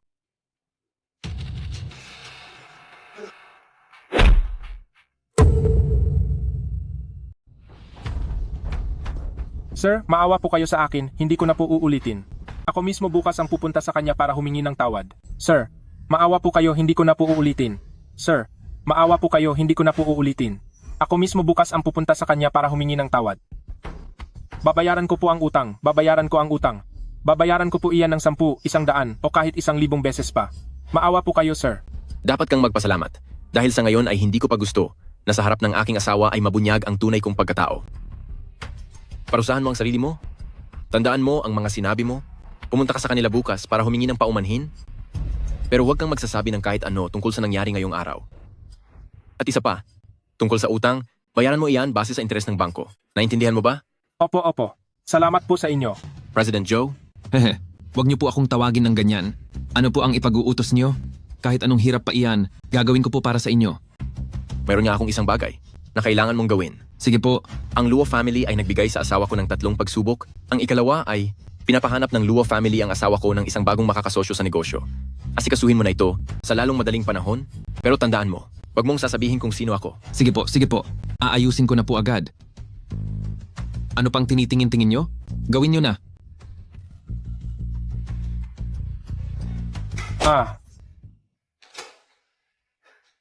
Kumusta po kayo, Miss Luo? President Wang. Kayo po? Para saan po ito? Naku, Miss Luo, bakit nyo naman nasabi yan? Nitong mga nakaraang taon, hindi ko nababayaran ang mga utang ko sa pamilya nyo. Kaya talagang kasalanan ko. Umalis po ako kahapon at nabalitaan ko na ang mga tauhan ko ay sinaktan kayo. Hay, mas lalo po tuloy akong nabagabag ang loob. Siya nga pala, nandito ang 5,670,000 dolyar na pambayad. Kunin nyo na po ito. Ang sobrang 600,000 dolyar ay magsisilbing interes. Hay, bala ko sanang i-transfer na lang ito sa account ng kumpanya. Pero naisip ko na, mas mabuting personal akong humingi ng tawad sa inyo. Pasensya na po talaga sa nangyari kahapon. Sana ay mapatawad niyo po ako, Miss Luo. Ibig niyo pong sabihin, ang pera ay, dinala niyo po rito? Opo, tama po kayo. Pirmahan niyo na po muna ang kasunduang ito. Kasalanan ko po ang lahat noon, ngunit sumusumpa ako na sa magiging pagtutulungan natin, ay hindi na magkakaroon ng anumang problema, magbabayad na po ako ng maaga. Maya-maya ay itatransfer na po ng sekretarya ko ang pera sa account niyo. Opo, sige po, pakipirmahan na muna ang kasunduang ito. Hindi ba ako nananaginip? Tapos na. President Wang po, ang inyong braso? Hay, wag niyo nang itanong, malas lang talaga. Nitong nakaraang araw ay bumangga ako sa poste ng kuryente. Sige po, Miss Luo, kung wala na po kayong kailangan ay mauna na ako. Sige po. Tungkol sa kasal, kumusta na ang preparasyon? Huwag po kayong mag-alala kuya. Lahat po ay maayos na tumatakbo at ang Tianying Group ay aktibong nagpo-promote. Para sa mga magpapakasal sa araw na iyon, sinusubukan nating abutin ng 1,314 na pares para magrepresenta sa habambuhay na pagmamahalan. Ang pinakamalaking simbahan at hotel sa Jiangzhou ay nareserba na po namin lahat para sa inyo. Pagdating ng oras, ang buong lungsod ay mapupuno ng mga talulot ng rosas, siguradong magiging isang napakagrandeng kasal ito. Sa totoo lang, wala akong pakialam sa pera. Hindi ko na nga alam sa ngayon kung gaano nakarami ang pera ko. Hay. Pero ang kabataan ni Weiyu ay lumipas na at hindi na kailanman maibabalik. Ang utang ko kay Weiyu ay hindi lang basta isang kasal. Buong buhay ko ang utang ko sa kanya. Sige, ituloy mo lang ang plano. Bukod sa paglilihim ng tunay kong pagkatao, ang ibang mga bagay, ikaw na ang bahala. Huwag kayong mag-alala kuya. Si sister-in-law ang butihing asawa ng ating Huangji City na ating dakilang pinuno, hindi natin hahayaang makaranas siya ng kahit anong hirap. Sige, magmaneho ka na. Papa, wag na kayong mag-alala. Sa 3 kondisyon na binigay nyo, na bawat isa ay mas mahirap pa sa isa, hindi naman Diyos si Luo Weiyu. Paniguradong hindi niya magagawa iyon. Direktor, ang mga utang ng pamilya Wang ay natanggap na po namin, kasama na pati ang interes nito. At nagbayad din sila ng ating down payment. Ano? Nabayaran na ang utang? Po, tumawag na ako para kumpirmahin ito. Sabi ng kabilang panig, ang President Wang at Luo Weiyu ay nakabuo na ng kasunduan. Hindi ito maaari. Direktor, may dumating na mahigit 10 tao kani-kanina lang. Lahat sila ay mukhang mga big time na boss, dala-dala ang mga kontrata, at sinasabing gusto nilang makipagtulungan sa atin. At ang sabi pa ng ilan sa kanila, nagpadala na sila sa atin ng down payment at naghihintay na sila ngayon sa meeting room. Ano? Napakalaking balita nito. Bakit hindi mo agad sinabi sa akin? Dali, puntahan natin sila. Yayaman na talaga ako nito. Kapag napapirmahan ko na ang mahigit 10 kontratang ito, ang posisyon ko sa kumpanya ay wala nang makakaagaw pa. Mukhang naging maayos naman ang lahat. Oo nga.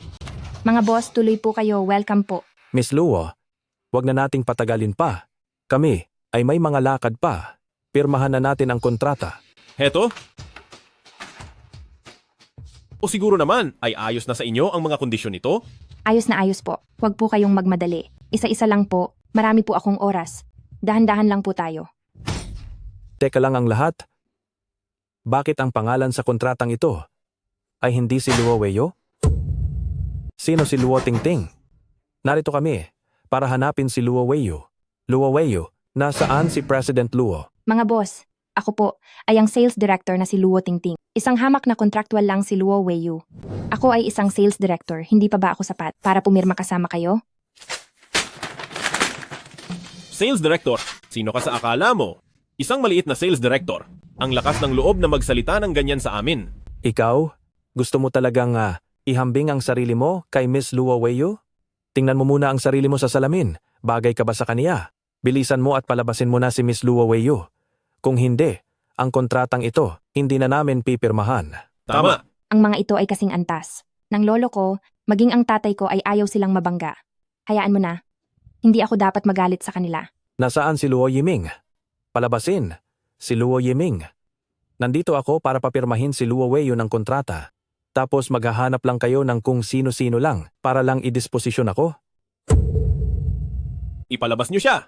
Kapag hindi niyo binigyan ng paliwanag ngayong araw, tingnan lang natin ang mangyayari. Ay, mga sir, mga boss. Naku, hindi man lang kayo nagpasabi na pupunta pala kayo? Tingnan nyo, wala man lang akong naihanda.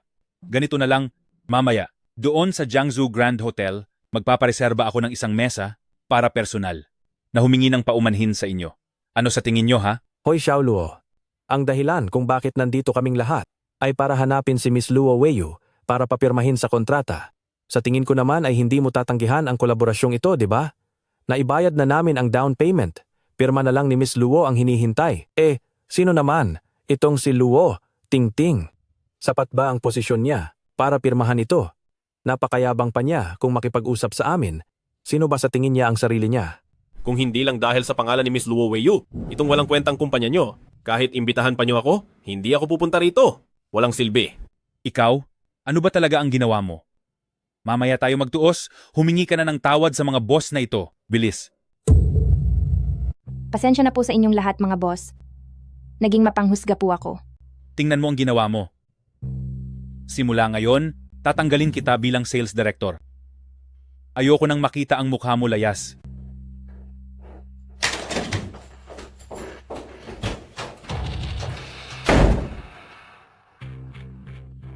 Mga bossing, ganito po, ako na mismo ang pipirma.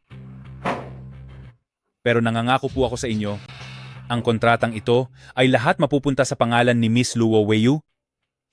Ano po sa tingin nyo? Tito, Ha? pinapunta po ako rito ni Papa sa kumpanya para hanapin kayo. Weiyu, halika rito. Anong nangyayari dito? Ikaw ba si Miss Luo Weiyo? Bilisan mo. Tulungan mo kaming pirmahan ang kontrata. Ang sa akin muna ang pirmahan nyo. Ako muna. Nauna ako muna sabi. Dito muna. Pirmahan mo ang akin. Yung akin muna. Luo Weiyu, mayroon kayang tumutulong sa kanya ng palihim? Ang bagay na ito, kailangan ko pang imbestigahan ng mabuti, parang may mali talaga. Ma, hindi rin ako makapaniwala na totoo ito. Pero sino naman ang tutulong sa akin? Dahil ang totoo, ako sa Jiangsu City ay isa lamang katatawanan. Siguradong gustong-gusto nila akong pagtawanan. Weiyu, ang tito mo, pumayag na bumalik ka na sa kumpanya para magtrabaho. At higit pa riyan, gagawin ka pa niyang direktor. Ay naku, ha. Alam ko naman na ang anak ko ang pinakamagaling. Halika na, ano ba ang gusto mong kainin? Ipagluluto ka ni Mama. Siyempre, pinakamagaling talaga ang asawa ko. Nakakatawa. Hays, ang malas lang na may palamuning lalaki rito na nakadepende lang sa kaniya araw-araw.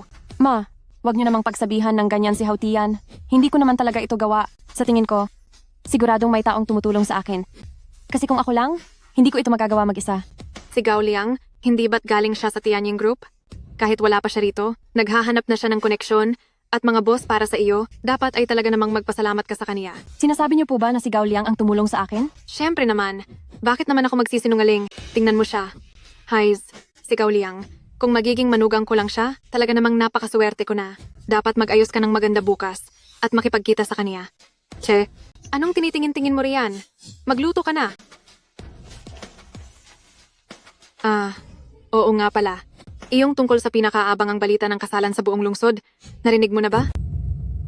Dating ng panahon, hayaan mo si Gao Liang na mag-apply para sa isang slot Hindi ba sinabi ng misteryosong bilyonaryo na iyon, sa susunod na buwan sa lungsod ng Jiangsu natin, ay idadaos niya ang kasal nila ng kaniyang asawa?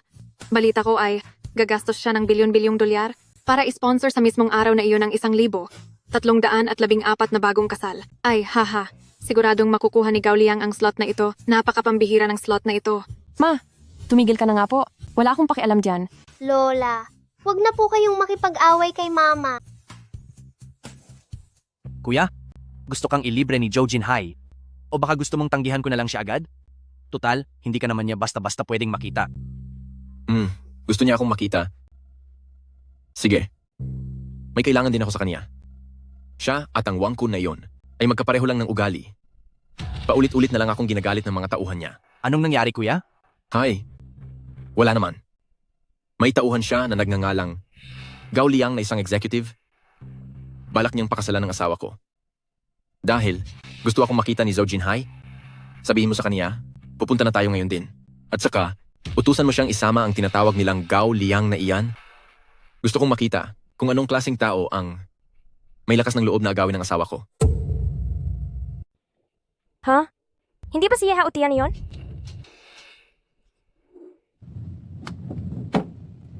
Zhou Jinhai. Tuloy po kayo, please. Diyos ko, ang makapangyarihang si Tianying Group ay personal pang nagbukas ng pinto para sa kanya. Ito, paano ito nangyari? Sino ba talaga itong si Ye Haotian? Ano ba talaga ang pagkatao niya? Nagbibigay-pugay po sa inyo, mahal na Panginoon. Ako, si Zhou Jinhai, ay lubos na ikinararangal na maanyayahan kayong maghapunan sa araw na ito. Dito po, please. Salamat sa iyong pagsisikap, Mr. Zhao. Wala pong anuman iyon.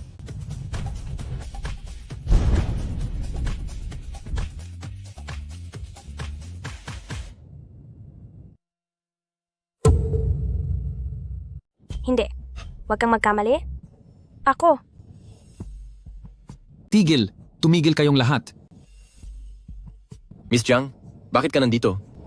Siya. Kasama mo ba siya? Pasensya na po. Ako mismo ang nakakita sa inyo. Palihim akong sumunod. Hindi ko kasama si Wei Yu. Miss Jiang, dahil nakita mo na ang mga bagay na ito, umaasa ako na huwag mo muna itong sasabihin kay Wei Yu. Medyo komplikado ang mga gawain ko at maraming mga bagay ang sangkot dito. Sa susunod, ipapaliwanag ko ang lahat kay Wei Yu. Ayos lang po, walang anuman. Ay. Opo. Sige po, magpatuloy na kayo. Hinding-hindi ko ito sasabihin kay Wei Yu. Huwag kayong mag-alala. Hinding-hindi po talaga ako magsasalita. Ngayong ang aming Jiang City, ang pinakamakapangyarihang boss, na si Zhou Jinhai, ay magalang na nakatayo sa likuran niya. Paano ko pa magagawang magsalita? Miss Jiang, paumanhin po. Hindi ko po alam na kayo iyan kanina. Patawad po kung natakot kayo. Humihingi po ako ng paumanhin. Ayos lang, walang problema. Chen Xuan, ihetid mo na pabalik si Miss Jiang. Opo, boss. Dito po tayo, halikayo. Mr. Zhao. Opo. Ang pagpunta ko rito ay dahil sa isang napaka-importanting bagay. Sige po, ituro niyo lang po. Basta't kaya ko pong gawin. Yung taong nagngangalang Gao Liang, dinala mo ba rito? Opo, dala ko po siya. Sasabihan ko na po ang mga tauhan ko na dalhin siya rito sa loob.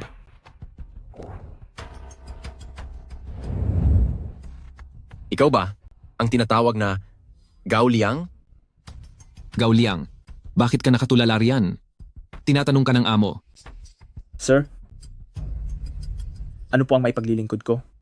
Balita ko, bukas ay nakatakda kang ipakilala ni Tang Yan para sa isang blind date kay Luo Weiyu at gusto mo pa siyang isama sa kasalan sa susunod na buwan? Paano niyo po nalaman? Sagutin mo lang ang tanong niya, huwag kang sumabat. Bakit ko nga ba nalaman? Hulaan mo kung sino ako. Hulaan mo kung ano ang relasyon namin ni Luo Weiyu. Ano ang ugnayan namin. At hulaan mo rin kung sino ang magsasagawa ng grandiosong kasal sa susunod na buwan? Ikaw si Ye Haotian, ang lalaking isinama pa uwi ni Luo Weiyu. Ikaw.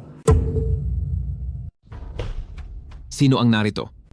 Ilayo siya sa paningin ko at siguraduhin hindi na siya makikita pa. Sir, maawa po kayo, sir. Kung alam ko lang po na si Luo Weiyu ay ang inyong asawa, kahit pabigyan niyo ako ng 10,000 lakas ng loob, hindi ko kailanman susubukang gawin iyon, sir. Patawarin niyo po ako, sir. Parang awa niyo na.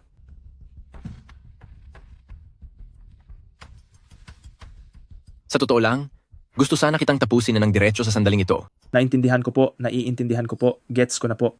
Alam ko na pong nagkamali ako. Tatawagan ko na po ngayon si Aunt Tang para ikansela ang date. Hindi. Dapat kang pumunta. Pumunta ka sa tagpuan para makipagkita kay Luo Weiyu. Dahil kahit pawala ka na, ang magaling kong biyenan ay maghahanap lang ulit ni na Chen Liang o Liu Liang at nakakarindi na talaga iyon. Kaya naman, bukas na bukas, gawin niyo ang inyong napag-usapan at makipagkita ka sa kanya. Anong sasabihin mo? Ikaw na ang bahalang mag-isip kung ayaw mong mapahamak. Subukan mong subukan. Naibunyag ang pagkatao ko. Hindi po, sir. Hindi ko po gagawin. Gao Liang, mabuti pang huwag ka magmagaling at baka gumawa ka ng kalokohan. Dahil ako ay hindi mabuting tao. Layas. Papa, bumalik ka na rin sa wakas. Chen Chen, ito ang binili ni Papa ng mga bagong damit para sa iyo. Subukan mo kung bagay sa iyo. May bago na akong damit. Weiyu, ito ang unang pagkakataon na ibinili kita ng damit. Hindi ko alam kung magugustuhan mo. Huwag ka nang mag-abala. Hindi ito abala. Tingnan mo, marami kang pinupuntahang mga party. At kung ano-ano pa, hindi pwedeng wala kang kahit isang bagong damit. Tara na, subukan mo na. Sige, salamat.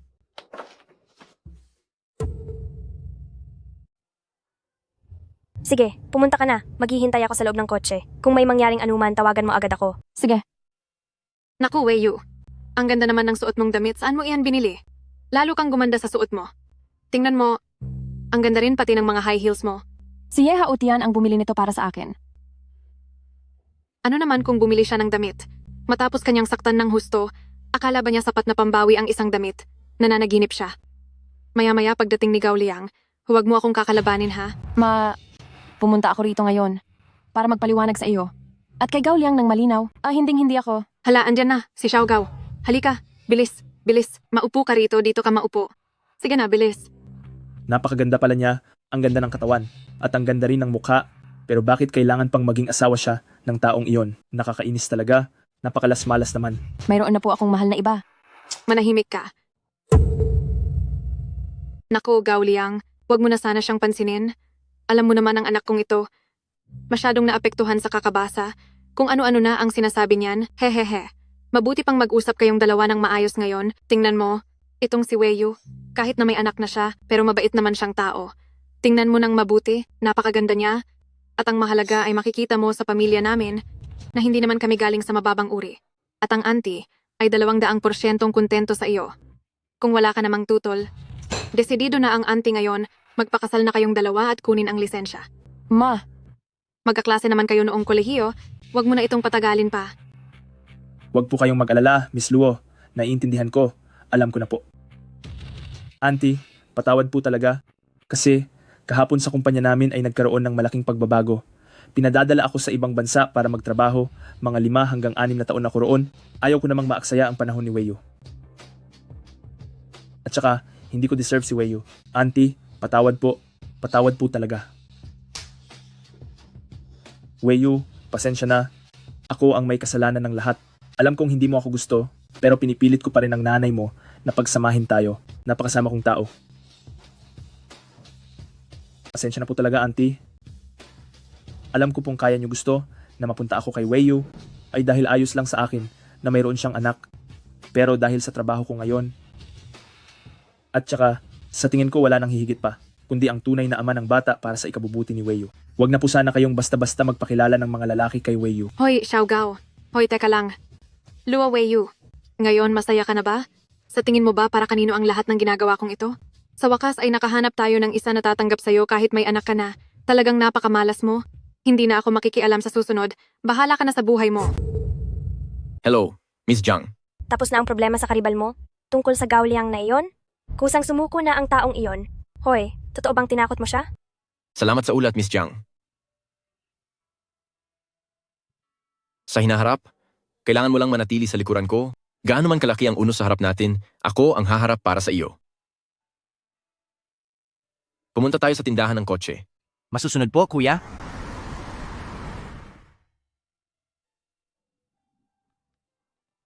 Magandang araw po, sir. Ano po ang maipaglilingkod ko sa inyo? Sa aming tindahan, marami po kaming mga discount at promo ngayon. Aling model po ang gusto ninyo? Ipapaliwanag ko po ang bawat isa sa inyo. Sige. Gusto kong bilhan ng kotse ang asawa ko. Nabalitaan ko na ang Mercedes-Benz E-Class at S-Class ay maganda pareho. Maaari mo bang ipakita ang mga ito sa akin? Napakaswerte naman po ng asawa ninyo. Dito po ay may nakadisplay na mga sasakyan. Dito po tayo, sir. Sir, Sa hitsura niyo pa lang po ay alam ko ng siguradong isa kayong matagumpay na tao. At siguradong ang asawa niyo po ay ganoon din. Sa totoo lang, ang Mercedes-Benz E-Class ay talagang mahusay na. Pero sa S-Class, siguradong mas lamang ito. Pagkatapos ng lahat, kitang-kita naman sa presyo nito. Siyempre may dahilan kung bakit mas mahal ito. Katulad na lamang ng... Sus, anong maganda ang hitsura? Masyado siyang nagpapanggap. Tingnan mo ang suot niya. Mukha siyang prom day. Iniisip ba niya talaga na kaya niyang bumili ng Mercedes? Ang ganitong klase ng tao, hindi ba't nagpapasikat lang siya? Sa bawat araw ba naman na may pumupuntang 7 o 8 tao na katulad niya, hindi ka pa ba natututo? Tama ka. Dahil mas maganda ang S-Class, iyon na ang kukunin ko. May rason naman kung bakit mahal ang isang bagay. Makukuha mo talaga ang binayaran mo. Sabi mo, may stock na dito sa shop? Kaya iswipe mo na ang card ko at ididiretso ko na ang pagdadrive mamaya. Mister, kayo? Talaga po bang bibili kayo? I-card mo na. Sandali lang po, titingnan ko muna kung may iba pang posibleng discount. Huwag na. Hindi ko na kailangan yan. Saka, kung bibigyan mo ako ng discount, hindi ba't mababawasan ang commission mo? Sige na, i-card mo na. Talagang bumili siya at hindi man lang nakipagtawaran. Ang bonus para sa benta na ito ay higit $100,000 napunta na naman sa babaeng yan. Mister, pasensya na po kanina. Kung sa akin kayo bibili, bibigyan ko po kayo ng mas malaking discount. Huwag na. Masyado akong baduy para sa'yo. Baka masira ko pa ang paningin mo. Mister, ito na po ang susi ng kotse at ang kontrata ninyo. Pakitabi po ng maayos. Sige. Naku, hindi ba't ang bayaw ko ito?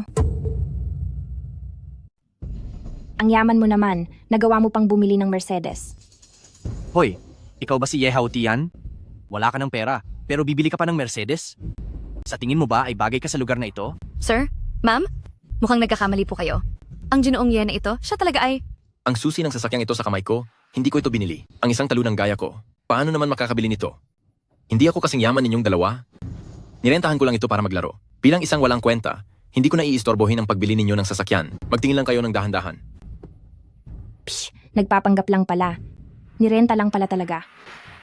Uy, ano yung sasabihin mo kanina? Wala po. Ang sasakyang ito po kasi ay binayaran niya ng $2 milyong para irenta para sa asawa niya. Ano? Paanong nangyari iyon? Hubby, gusto ko rin ng S-Class. Bilhan mo ako, please.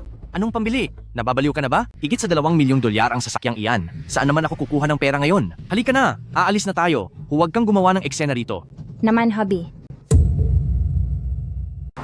Kuya, nagpunta si sister-in-law sa reunion. Baka apihin siya doon? Uy, Weiyu. Ang dati nating kaklase. Bakit hindi dumating si Gao Liang ngayong araw? Nabalitaan ko na isa na pala siyang mataas na opisyal sa Tianjin Group. Hindi kaya bilang mataas na opisyal, hindi na niya tayo gustong pansinin. Sige na, tama na yan. Kung maganda ang buhay niya, hindi naman nagpapahuli ang sayo. Uy, hindi ba't dati pa ay gusto mo na si Gao Liang? Sayang at hindi niya ako pinapansin. Uy, Weiyu. Hindi ba't lagi kanyang gusto noon? Bakit kaya hindi kayo nagkatuluyan? Siya? May mukha pa ba siyang ihaharap? Talaga bang hindi niyo alam o nagkukunwari lang kayo? Ang alin ba? Talaga bang itinatangin niyo pa ang Luo Weiyu na iyan? Ang isang tao rito, pagka-graduate pa lang ng kolehiyo, ay nagkaroon na agad ng bata. Noong isilang ang bata, pinalayas na siya sa kanila. May anak na siya? Sa tingin niyo ba si Gao Liang ay magkakagusto pa sa kanya? Talaga? Ang tindi. Siya nga ang pinakasikat nating kaklase. Yung bagay na gaya ng pagkakaroon ng anak agad. Talagang nagawa niya pa. Just, huwag na kayong magkunwaring hindi niyo alam. Matapang niyo itong napag-uusapan. Huwag niyong sabihin hindi niyo alam. Hindi niyo ba nakita ngayon si Weiyu? Na naglakas loob pang pumunta rito sa ating reunion, ang kapal talaga ng mukha niya. Magkakaklase tayo nung college. Pwede bang tumigil ka na muna? Zhang San, nagpapanggap ka na naman bang tagapagtanggol? Ah, oo nga pala. Noong college tayo, sumulat ka pa kay Luo Weiyu ng isang love letter, di ba? Anong nangyari? Hindi man lang niya binasa, itinapon lang niya agad. Sa bagay, siya kasi ang campus queen noon. Kahit na nagkaroon na siya ng masamang karanasan, hindi pa rin siya papatol sa isang talunang gaya mo. Tingnan mo muna ang sarili mo. Hindi ba isa ka lang na mekaniko sa talyer? Kahit asawa at anak, hindi mo kayang buhayin? Sobra ka na. Kahit maliit lang ang kinikita ko, pinaghirapan ko iyon ng husto. Mas mabuti pa iyon kaysa sa ginagawa mo sa nightclub. Ulitin mo nga ang sinabi mo? Ay naku, tama na iyan.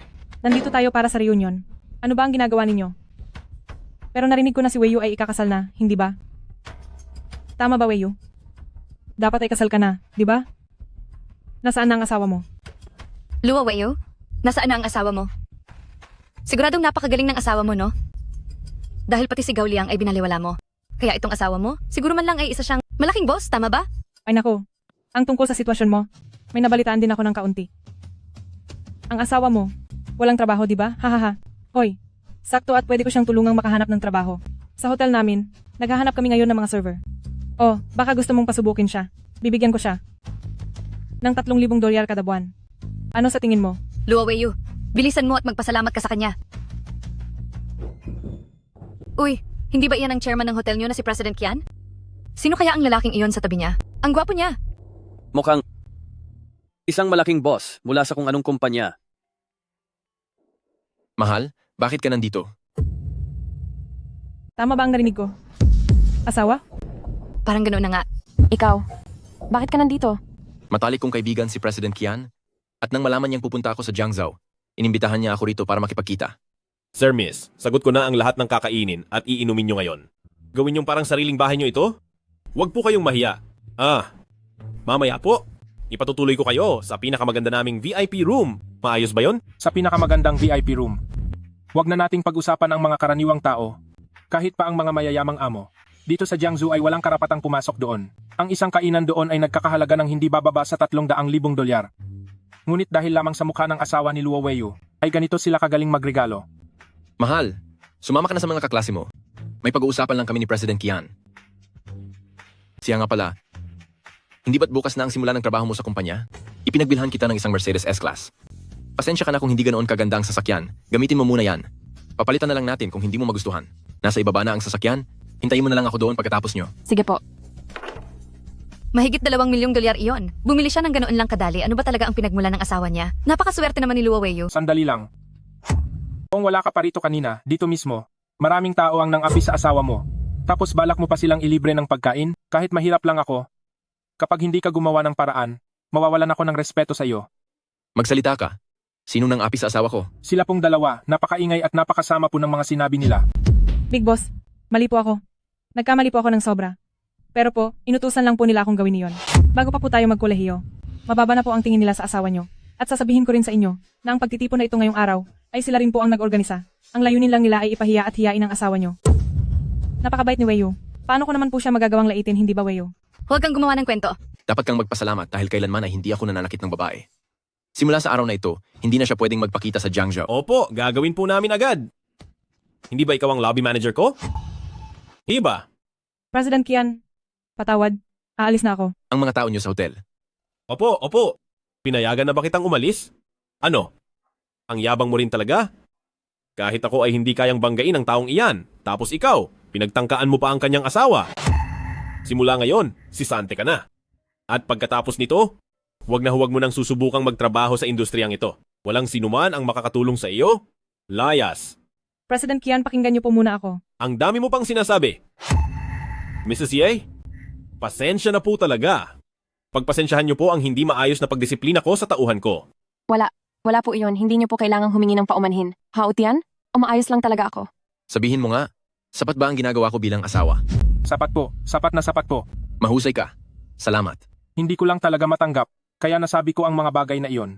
Weiyu, pasensya na. Kung nagulat at natakot kita, sa loob ka muna ng sasakyan maghintay, bababa rin ako pagkatapos ko rito.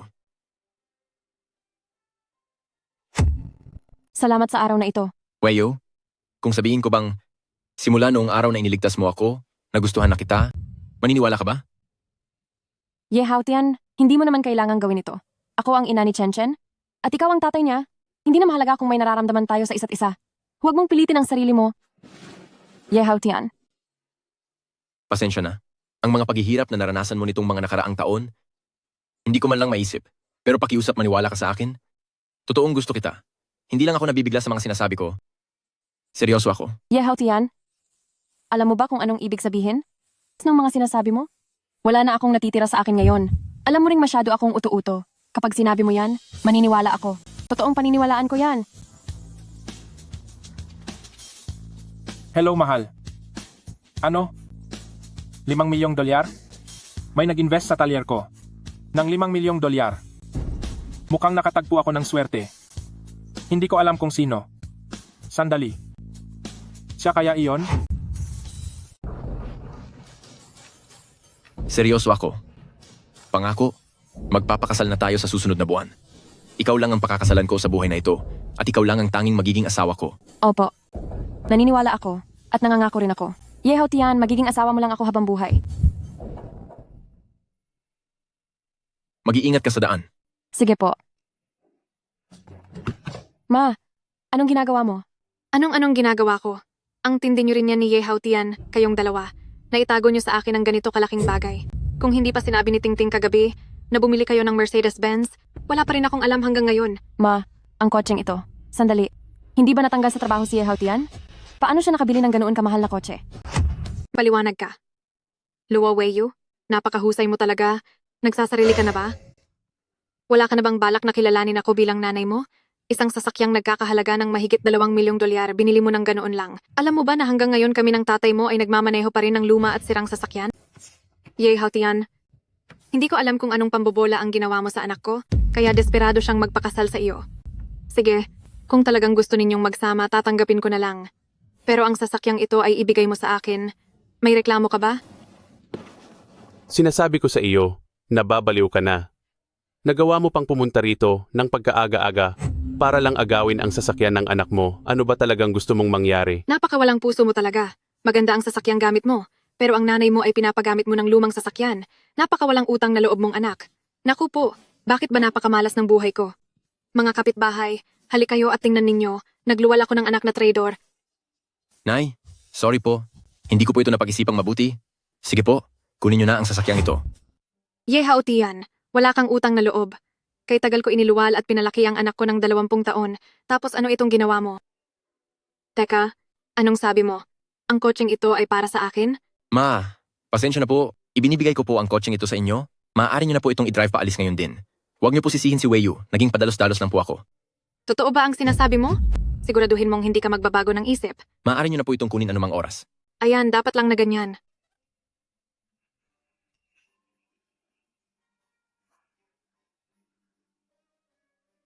Yehaw Tian, huwag kang mag-alala. Hindi namin tatanggapin ang kotse mo. Maya-maya, pakasabihan ko siya na ibalik sa iyo ang kotse. Pa, talaga po bang ayaw niyo pang tanggapin ang pagsasama namin ni Weiyu? Ngayon, isa ka na ring ama. Ginawa mong ganito ang lagay ni Weiyu. Hindi mo man lang ba inisip kung ano ang nararamdaman ko? Bilang isang magulang? Pasensya na po. Papa, hindi niya po kasalanan noong malubha ang lagay niya at walang malay. Wala siyang alam sa mga nangyari. Nagitiwala ako sa kanya na habang buhay niya akong aalagaan ng mabuti. Kung gusto niyo pong magalit, sa akin na lang po.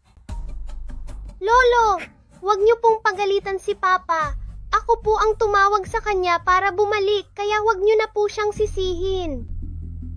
Mabait si Chen Chen. Hindi magagalit si Lolo kay Papa at Mama. Anak, umuwi ka muna. Yehaw Tian, kahit na wala kang alam, si Weiyu pa rin ang napahamak dahil sa iyo. Pa, lahat po ito ay kasalanan ko, pangako, habang buhay. Ay aalagaan ko silang mabuti. Sa 20 sa susunod na buwan, papakasalan ko si Weiyu sa isang kasal at hindi ko nahahayaang mahirapan pa siyang muli. Ngayong nangyari na ang nangyari, wala na akong gustong sabihin pa. Pero tandaan mo ito, sa susunod, kapag hinayaan mo pang masaktan si Weiyu, ibubuhos ko ang natitira kong lakas. Maparusahan ka lang. Weiyu? Huwag ka nang magpaliwanag. Naiintindihan ko ang lahat. Pasensya ka na. Ang bagong bili mong kotse, tinangay na ng nanay ko. Ayos lang, maliit na bagay lang iyon. Pumasok ka na sa trabaho, baka mahuli ka pa. Ginoong Ye, bibili na naman po ba kayo ng kotse? Ano namang pakialam mo? Biro lang po, Ginoong Ye. Siyempre may pakialam ako. Anong kotse po ba ang gusto nyo? Para maipakita ko sa inyo. Hindi ako bibili ng kotse. Napadaan lang ako. Pumasok lang ako para magpalamig. Bakit? Bawal ba? O sige, tignan mo lang lahat ng gusto mo. Busy pa ako. Ginoong Ye, bakit po kayo napunta rito ngayon? Bakit po kayo nasa pinto lang? Pasok po kayo. Gusto niyo po ba ng tsaa o tubig? Ang problema ang kotse. Napadaan lang ako at pumasok para tumingin-tingin. Bakit? Hindi ba ako welcome dito? Hala, hindi naman po. Ang pagpunta niyo po sa shop namin ay isang malaking karangalan para sa amin. Hindi naman po ako abala ngayon. Kung gusto niyo po, itutur ko po kayo sa iba pang mga kotse. Ituring niyo lang po itong pamamasyal. Hindi naman siya bibili ng kotse. Nagsasayang ka lang talaga ng oras. Yung kotse kahapon, meron pa ba kayong stock sa shop? Mayroon pa po kaming stock. Bakit po, Ginoong Ye? Yung kotseng iyon, nagustuhan ng biyenan ko, kaya ibinigay ko na sa kanya. Kaya naman, bibili ulit ako ngayon para sa asawa ko, Parehong modelo pa rin nung kahapon. Ano? Ginoong Ye, kayo. Totoo po bang bibili kayo ulit ng isa pa? Opo. Salamat po, Ginoong Ye. Sabi niyo po kanina ay hindi kayo bibili ng kotse? Oo. Kanina ayoko talagang bumili, pero ngayon gusto ko na. Bakit? May problema ba doon? Pinaglalaruan niyo ba ako kanina? Ako po ang unang nag-asikaso sa inyo ngayong araw. Oo nga. Pero nung marinig mong hindi ako bibili ng kotse, hindi mo na ako pinansin? Ngayong sinabi kong bibili ako, bigla kang lumapit. Ano na? Ginagawa mo bang tanga ang mga customer? Akala mo ba sa amin ay itiyan mo lang? Alis. Maliit talaga ang mundo. Bakit ko pa ba siya nakatagpo uli? Ano na, Mr. Big Time? Bibili ka na naman ba ng kotse? Napakulyon ko talaga. Ang kotseng binili mo kahapon, nabalitaan kong tinangay ng biyanan mo kaninang umaga. Bakit? Dahil nakuha ng biyanan mo ang kotse, gusto mong isauli ang unit at magpa-refund? Huwag ka nang umasa. Dahil hindi mangyayari yon. Luo Ting-Ting. Nasisiraan ka na ba ng bait? Lakas ng loob mong pagsalitaan ako? Hoy, Ye, sino ka sa akala mo? Ginoong Ye, handa na po ang bago ninyong sasakyan? Pakicheck po ninyo. At isa pa po, 2 araw na kayong sunod-sunod na bumili ng kotse sa amin. Kaya simula ngayon, ituturing na po kayo na pinaka-importanting member namin. Kung may kailangan po kayo, lumapit lang po kayo sa amin. Wala na akong kailangan. Pero ang alin na ito ay narito para gumawa ng gulo sa shop nyo. Sino tinatawag mong tiyahin diyan? Miss Ma'am, mangyaring rumespeto ka. At huwag kang manggulo sa loob ng aming shop. Kung hindi, mapipilitan akong tumawag ng guard. Tatawag ng guard? Sige, gawin mo. Nandito ako para bumili ng sasakyan. Customer din ako rito. Ganyan ba talaga ang trato nyo sa akin? Gusto mo bang umupo ako sa ibabaw ng mga sasakyan nyo at tawagin ang media para ibunyag ang kalokohan nyo? Guard! Guard! Ilabas siya rito! Bitawan mo ako. Alam mo ba kung sino ako? Sinasabi ko sa'yo, Tangyan, wala ka na bang natitirang kahihiyan? Ang sasakyang iyon ay binili ni Ye Haotian para kay Weiwei. Balak mo pa ring agawin. Sino sa tingin mo ang pinapangaralan mo? Sasakyan ito ng anak ko. Bakit hindi ko pwedeng gamitin? Isa pa, ang sabi ng walang kwentang iyon ay para sa akin iyon. Nangyayari lang ito dahil wala kang silbi, palagi kang nalalamangan ng kuya mo, hanggang ngayon ay wala ka man lang pambili ng bagong sasakyan. Manahimik ka na nga. Bakit ako mananahimik? 20 taon na tayong magkasama. Noon ko pa gustong makuha ang villa sa Zhongshu Yuan, bumili ka ba? Nung magpakasal ako sa iyo, marami kang binitawang pangako, mahigit 20 taon na ang lumipas, nasaan na ang bahay? Dapat siguro ay hiwalayan na kita. Hay. Oo. Wala nga akong silbi. Alam ko namang, pangarap mo talagang tumira sa bahay na iyon at matagal ko nang ipinangako iyon sa iyo. Kaso hanggang ngayon, wala pa rin akong pambili para sa iyo. Pero kailangang mong malaman, ang bahay na iyon ay pinag-aagawan ng mga mayayaman sa Jiangzhou. Kaya, kahit magkaroon pa tayo ng pera ngayon, wala pa rin tayong kakayahang makabili nito. Dahil, hindi ko silang kayang higitan. Hayes, wala talaga akong kwenta. Pero, sa tingin ko, hindi mo dapat kinukuha ang mga gamit ni Ye Haotian. Bakit naman hindi? Ilang taon nang nahihirapan ang anak ko, hindi ba nararapat lang na pagbayarin niya ang sarili niya para sa akin bilang anak? Papa, ano po ang ginagawa nyo? Tara. Chen, maghintay ka lang sa bahay. Lalabas lang si Papa para may bilhin. Sige po, bilisan mo pong bumalik para may kalaro ako. Ito na ba ang Zhongshu Yuan? Opo, kuya. Nabili na po ang bahay. Ito po ang kontrata. Mabuti. Hala, Tangyan, nandito ka na naman para tumingin ng bahay. Itong bahay sa Zhongshu Yuan, maganda nga talaga, kaya lang ay masyadong tahimik. Dito kasi, ang mga nakatira ay pawang mga tanyag na tao sa Jiangzhou, masyado silang busy araw-araw. Tingnan mo, wala man lang akong makausap dito. O siya nga pala, balita ko ay bumalik na ang anak mong babae, at kasama pa niya ang kanyang asawa at anak. Ano ba ang trabaho ng manugang mo? Makinig ka sa akin, dapat mong sabihan silang bumili ng malaking bahay. Kapag maliit kasi ang bahay, masyadong masikip at nakakasuffocate. Kung bibili man ng bahay ang anak ko, wala ka na doon, di ba? Kung nadidismaya ka sa liit ng bahay ng manugang mo, huwag kang tumira doon, umalis ka na lang. Wala namang pumipigil sa'yo. Bakit kailangan mo pang magmayabang dito? Naku, Tangyan, alam mo namang hindi mo kayang bumili ng bahay dito, pero panay pa rin ang punta mo rito. Kung talagang magaling ka, pabilhin mo ang manugang mo, para hindi ka na pabalik-balik. Ang mga hindi nakakaalam, ay iisiping taga rito ka sa subdivision. Huwag kang magpanggap na mayaman. Pasensya na po, Ting. Pero ikinalulungkot ko. Kakabili ko lang ng bahay para sa nanay ko. Sa VIP area, 300 square meters. At ito mismo ang gusaling nasa harap mo. Ano sa tingin nyo? Gusto nyo po bang sumama para tingnan? Ye Haotian. Ikaw. Ma, huwag na kayong magsalita pa ng iba. Kung gusto niyo po, pwede na kayong tumira rito ngayong gabi. Nakita mo ba? Mas malaki ito kaysa sa bulok mong bahay. Hauti yan. Alam ko namang dito ka lang pupunta. Tignan mo. Ito. Kay Jongshu Yuan ba talaga ito? Ito ang Jongshu Yuan. Ito. Binili ito para sa akin ng manugang ko. Tingnan mo. Tingin mo ba peke ito? Kalahati ng buhay ko ang pinagpaguran ko. At hindi ko kailanman nagawang bilhin ang bagay na ito. Pero nabili mo ito? Pa, bayad na po ang buong halaga ng bahay na ito. Wala na po itong utang, kaya maaari na kayong lumipat anumang oras. Hautian. Mali ako kaninang umaga. Hindi ko dapat kinuha ang sasakyan nyo.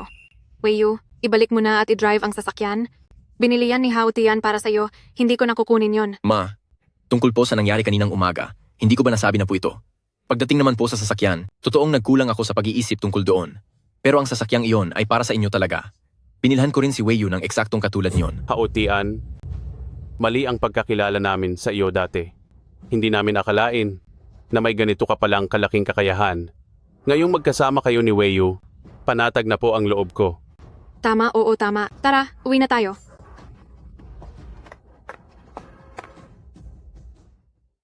Salamat, Hautian. Ako. Weiyu, alam ko kung anong gusto mong itanong. Gusto mong itanong kung saan nanggaling ang ganoon karaming pera. At pati na rin, kung bakit kakilala ko si Boss Kian. Tama ba? Ayos lang? Hindi mo na kailangang sabihin sa akin. Sapat na sa akin na alam kong mabuti ka sa akin at may mga sikreto ka. Normal lang iyon. Hindi mo naman kailangang ibahagi ang lahat. Sa totoo lang, wala naman akong gaanong sikreto. Kasi, nung nakilala mo ako ilang taon na ang nakakaraan, tinraidor ako noon. At bumagsak ang kumpanya ko. Pero may natitirang lupain ang kumpanya. At naibenta ko ang lupang iyon sa halagang higit 20 milyong dolyar, kaya mayroon akong kaunting ipon. Weiyu, sa susunod na mga araw, pipili tayo ng bahay na magsisilbing bago nating tahanan. Hindi na kita hahayaang mahirapan pang muli.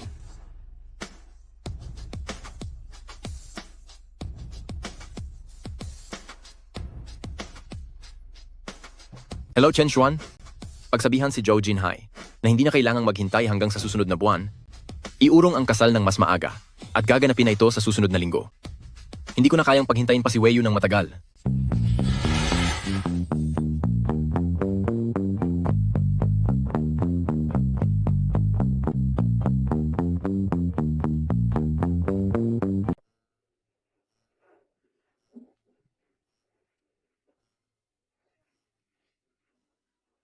Kung masyado ka nang napapagod, magpahinga ka muna kahit isang araw lang.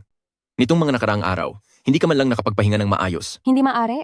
Sa 3 kondisyon na itinakda ni panganay na uncle, may isa pa akong hindi natatapos. Hindi ba? At ikaw na ang direktor? Pero gusto ko pa rin itong tapusin. Napakatagal nang naglalaban ni Papa at ni panganay na uncle. Gusto ko pang makakuha ng dagdag na ari-arian para kay Papa. Wala akong pakialam kung anong gagawin nyo. Mula ngayon ay mag-overnight kayo, tapusin ang trabaho ng walang pahinga. Dodoblehin ang lahat ng budget, pati ang overtime pay ay dodoblehin din. Gawin ang lahat ng makakaya, ihanda nyo iyan sa loob ng 1 linggo. Sa lahat ng departamento, bawat 1 oras ay mag-report kayo sa akin. Sa mga darating na araw, mananatili lang ako rito sa kumpanya. Dalian nyo, kilos na. Ito ang mga bagong requirements. May dagdag na naman? Huwag ka nang sumagot. Sasabihin ko sa inyo, bibigyan ko kayo ng 10 beses na bonus, kaya pagbutihin nyo ang pagtatrabaho. Wala akong pakialam kung sino kayo. Mula ngayon hanggang sa kasalan, kung sino man sa inyo, ang mangahas na pumalpak ay hindi ko patatawarin. Kilos na lahat. Zhou Jinhai, hoy, ang mga sasagot sa seremonya, ang musika, mga mananayaw, at mga gamit, handa na ba ang lahat? Handa na po, handa na po. Ngayong hapon ay magtitipon-tipon na sila sa Jiangsu at nagsisimula na rin silang mag-ensayo. Tandaan mo, hindi dapat magkaroon ng kahit anong mali. Naintindihan? Opo, naintindihan po namin. Ano naman ang pangatlong kondisyon? Dapat makatulong sa paglutas ng problema ng kumpanya, gaya halimbawa ng pagtulong na ayusin ang isang proyektong ilang taon nang hindi makuha-kuha. Ganoon ba? Kung ganoon, alin ang gusto mong subukan? Ang kumpanyang Luo Family nitong mga nakaraang taon ay mabilis ang pag-unlad, pero sa ngayon puro maliliit na negosyo lang ang nakakatuwang nila. Noong nabubuhay pa ang lolo ko, pangarap na niyang makakuha ng pakikipagtulungan sa Tianjin Group. Si Luo Tingting nitong mga nakaraang araw, sa utos din ni panganay na uncle, ay pabalik-balik na pumupunta sa Tianjin Group. Ang tatay ng fiancé niya ay talagang malapit sa vice-presidente ng Tianjin Group na si Jiang Jianmin. Sobrang dikit ng relasyon nila. Base sa nakikita ko, determinadong manalo si Luo Tingting ngayon. Sabi ni panganay na uncle, kung sino man ang makakuha ng proyekto sa Tianying Group, ay magiging vice-presidente ng kumpanya. Kaya nitong mga nakaraang araw, marami akong pinag-aralan ng mga dokumento tungkol sa Tianying Group at gusto kong sumubok. Sige, galingan mo mahal. Kami ni Chen ay, aasa na lang sa iyo sa hinaharap.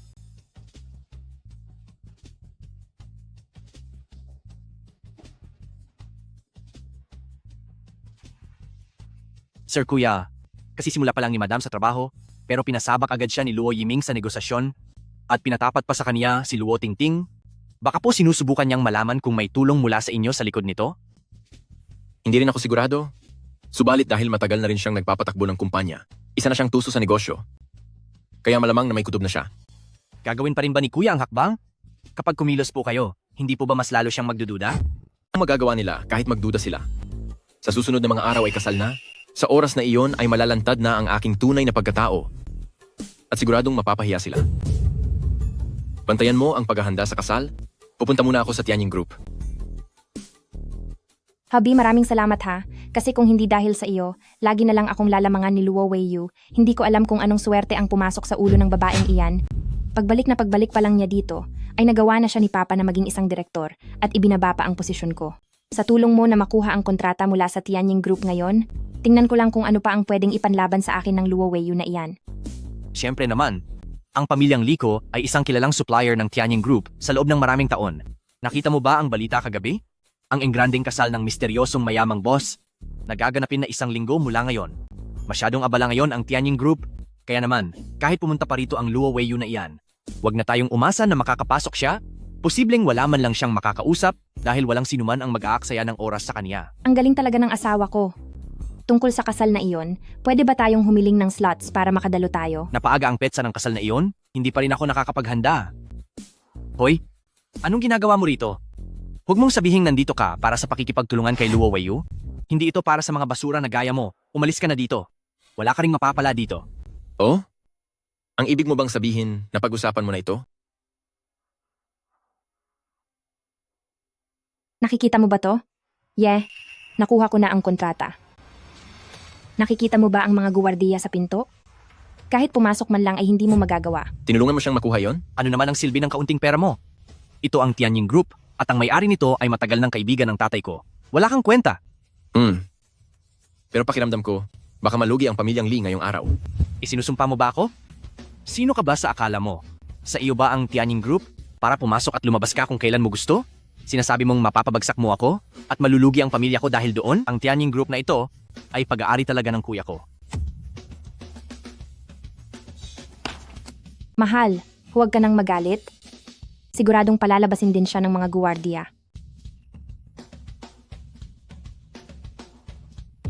Hindi maaari. Hindi ba dapat ay bawal ang mga tagalabas sa Tianying Group? Bakit si Ye Haotian ay nakapasok? Masyadong biglaan ang paglipat ng kasal. Maraming salamat po sa inyong pag-aalaga. Hindi po problema. Masyadong mabait ang inyong sinasabi. Sinisiguro ko na ang kasal nyo ay gagawin naming maayos at perpekto. President Joe, ang tiyuhin ng asawa ko ay gustong makuha ang pakikipagtulungan sa inyong grupo. Sinasabi na isang liyang ang kumuha ng kontrata para sa kaniyang kasintahan. Pumunta ka at ayusin ito. Magpadala ka rin ng mga tao para kung ano pang mga problema ang kinakaharap ni Luo Group at pakigawa na rin lahat ng paraan para matapos iyon. Gaya ng dati, lahat ng ito ay dapat nasa pangalan ng aking asawa. Kuya, mga mukhang pera naman ang grupong Luo family at kahit yung Luo Yiming na iyon ay hindi rin naman mabuting tao, bakit kailangan pa natin siyang tulungan ng ganito? Tutal, kayo naman ni sister-in-law ay aalis din naman dito sa lalong madaling panahon. Hindi para tulungan ng pamilya. Luo ito. Ginagawa ko ito para bigyan ng dangal si Weiyu. At saka, kung kaya ko silang bigyan ng panghabambuhay na kayamanan, natural, maaari ko rin itong bawiin anumang oras. Hindi ba? Maaari kaya na ang tumulong kay Weiyu ay hindi si Ye Haotian? Hindi pwede ito. Kailangang malaman ko ang katotohanan.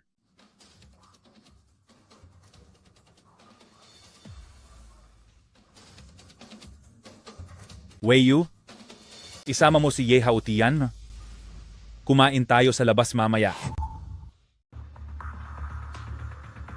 Sabihan ang server na ilabas na ang pagkain, andito na si Ye Haotian.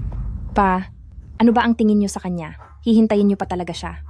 Hindi kailanman tinanggap ng pamilya natin ang lalaking iyan bilang manugang. At kahit kasal na sila, isang hamak na lalaking nakikitira lang naman siya sa atin. Sa harap pa talaga ng kapatid mo, Huwag kang magsalita ng ganyan. Uncle, si Tingting nitong mga nakaraang araw ay ginawa ang lahat para makuha ang proyekto sa Tianying Group, kung saan-saan pumunta sa maghapon at nagpuyat magtrabaho gabi-gabi. Sobrang hirap noon para sa kanya. Pasensya na po. Na-late po ako dahil sa traffic. Hao Tian, nabalitaan ko na niregaluhan mo ang nanay mo ng sasakyan at tapos ay sa Zhongshu Yuan ay binilhan mo rin siya ng bahay. Totoo ba iyon? Ano? Binilhan niya ng bahay si Tia? Pa, sa Zhongshu Yuan po iyon. Mas mahal pa ang bahay doon kaysa sa isang villa. Paano niya iyon magagawang bayaran? Mukhang napakabilis makakuha ng balita ni panganay na uncle. Magsalita ka. Saan nanggaling ang pera mo? Nabalitaan kong natanggal ka sa trabaho. Siguro ay dahil gumawa ka ng labag sa batas? Hao Tian, makinig ka. Andito ka sa Jiangzhou. May batas na sinusunod dito. Luo Tingting, ano ba ang ibig mong sabihin? Huwag kang basta-basta magparatang. Si Hao Tian ay dahil sa akin kaya... Hais, tama ka? Kumuha nga ako ng pera kung ano ang sabihin mo. Iyon na yon. Isumbong mo ako kung gusto mo. Tama na. Ano ba ang pinag-aawayan nyo? Kung ayaw niyong kumain, lumabas kayo. Ang Hao Tian na ito ay may problema talaga. Hao Tian, may isang bagay na hindi ko maintindihan. Ilang araw pa lang ang nakalipas nang bumalik si Weiyu, nakuha na niya ang pambayad sa utang ng Wang Kun at para sa pamilya natin ay nakapirma siya ng ilang 10 kontrata ng pakikipagtulungan. Tinutulungan mo ba siya? Sa tingin niyo po ba, ay ako iyon? Ha ha ha ha? Hindi ko alam kaya nga ako nagtatanong sa iyo. Ang mga kasosyo ni Weiyu, sila pa ang lumapit sa atin?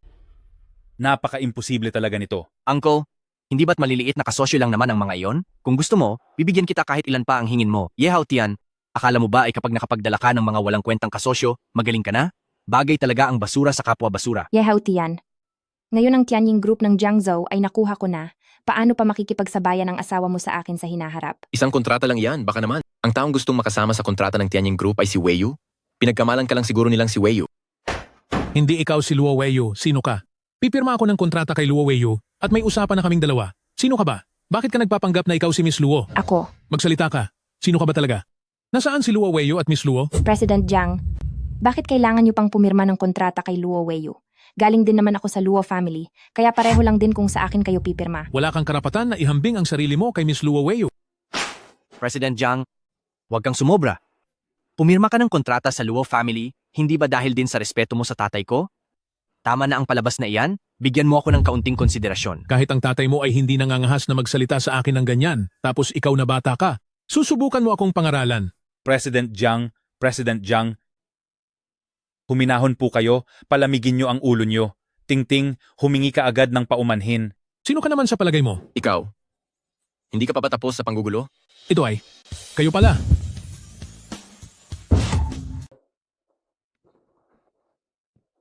President Jiang, ako po si Luo Weiyu. Huwag na po kayong magalit. Hindi po, Miss Luo. Masyado niyo pong pinapalaki ang bagay na ito. Pasensya na po, pasensya na.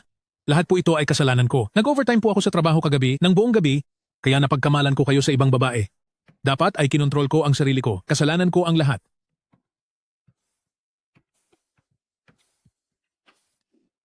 President Jiang, huwag niyo pong saktan ang sarili niyo ng ganyan. Hindi ba't pumunta ka rito para papirmahan ang kontrata sa asawa ko? Ano ang ginagawa mo?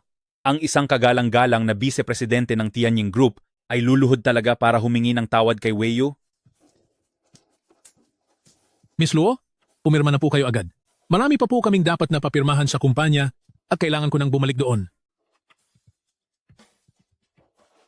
Sige po, salamat, maraming salamat. Panganay na uncle, lahat ng mga hiningi mo kay Weiyu ay nagawa na namin lahat. Hindi ba't dapat mo nang tuparin ang pangako mo? Oo. Simula sa araw na ito, si Weiyu ay isa ng vice-presidente ng ating Luo Group. Hao Tian, ikaw, kilala mo ba ang mga tao mula sa Tianying Group? Ano sa tingin mo? Panganay na uncle, matapos ang isang linggo, huwag mong kakalimutang pumunta sa aking kasal.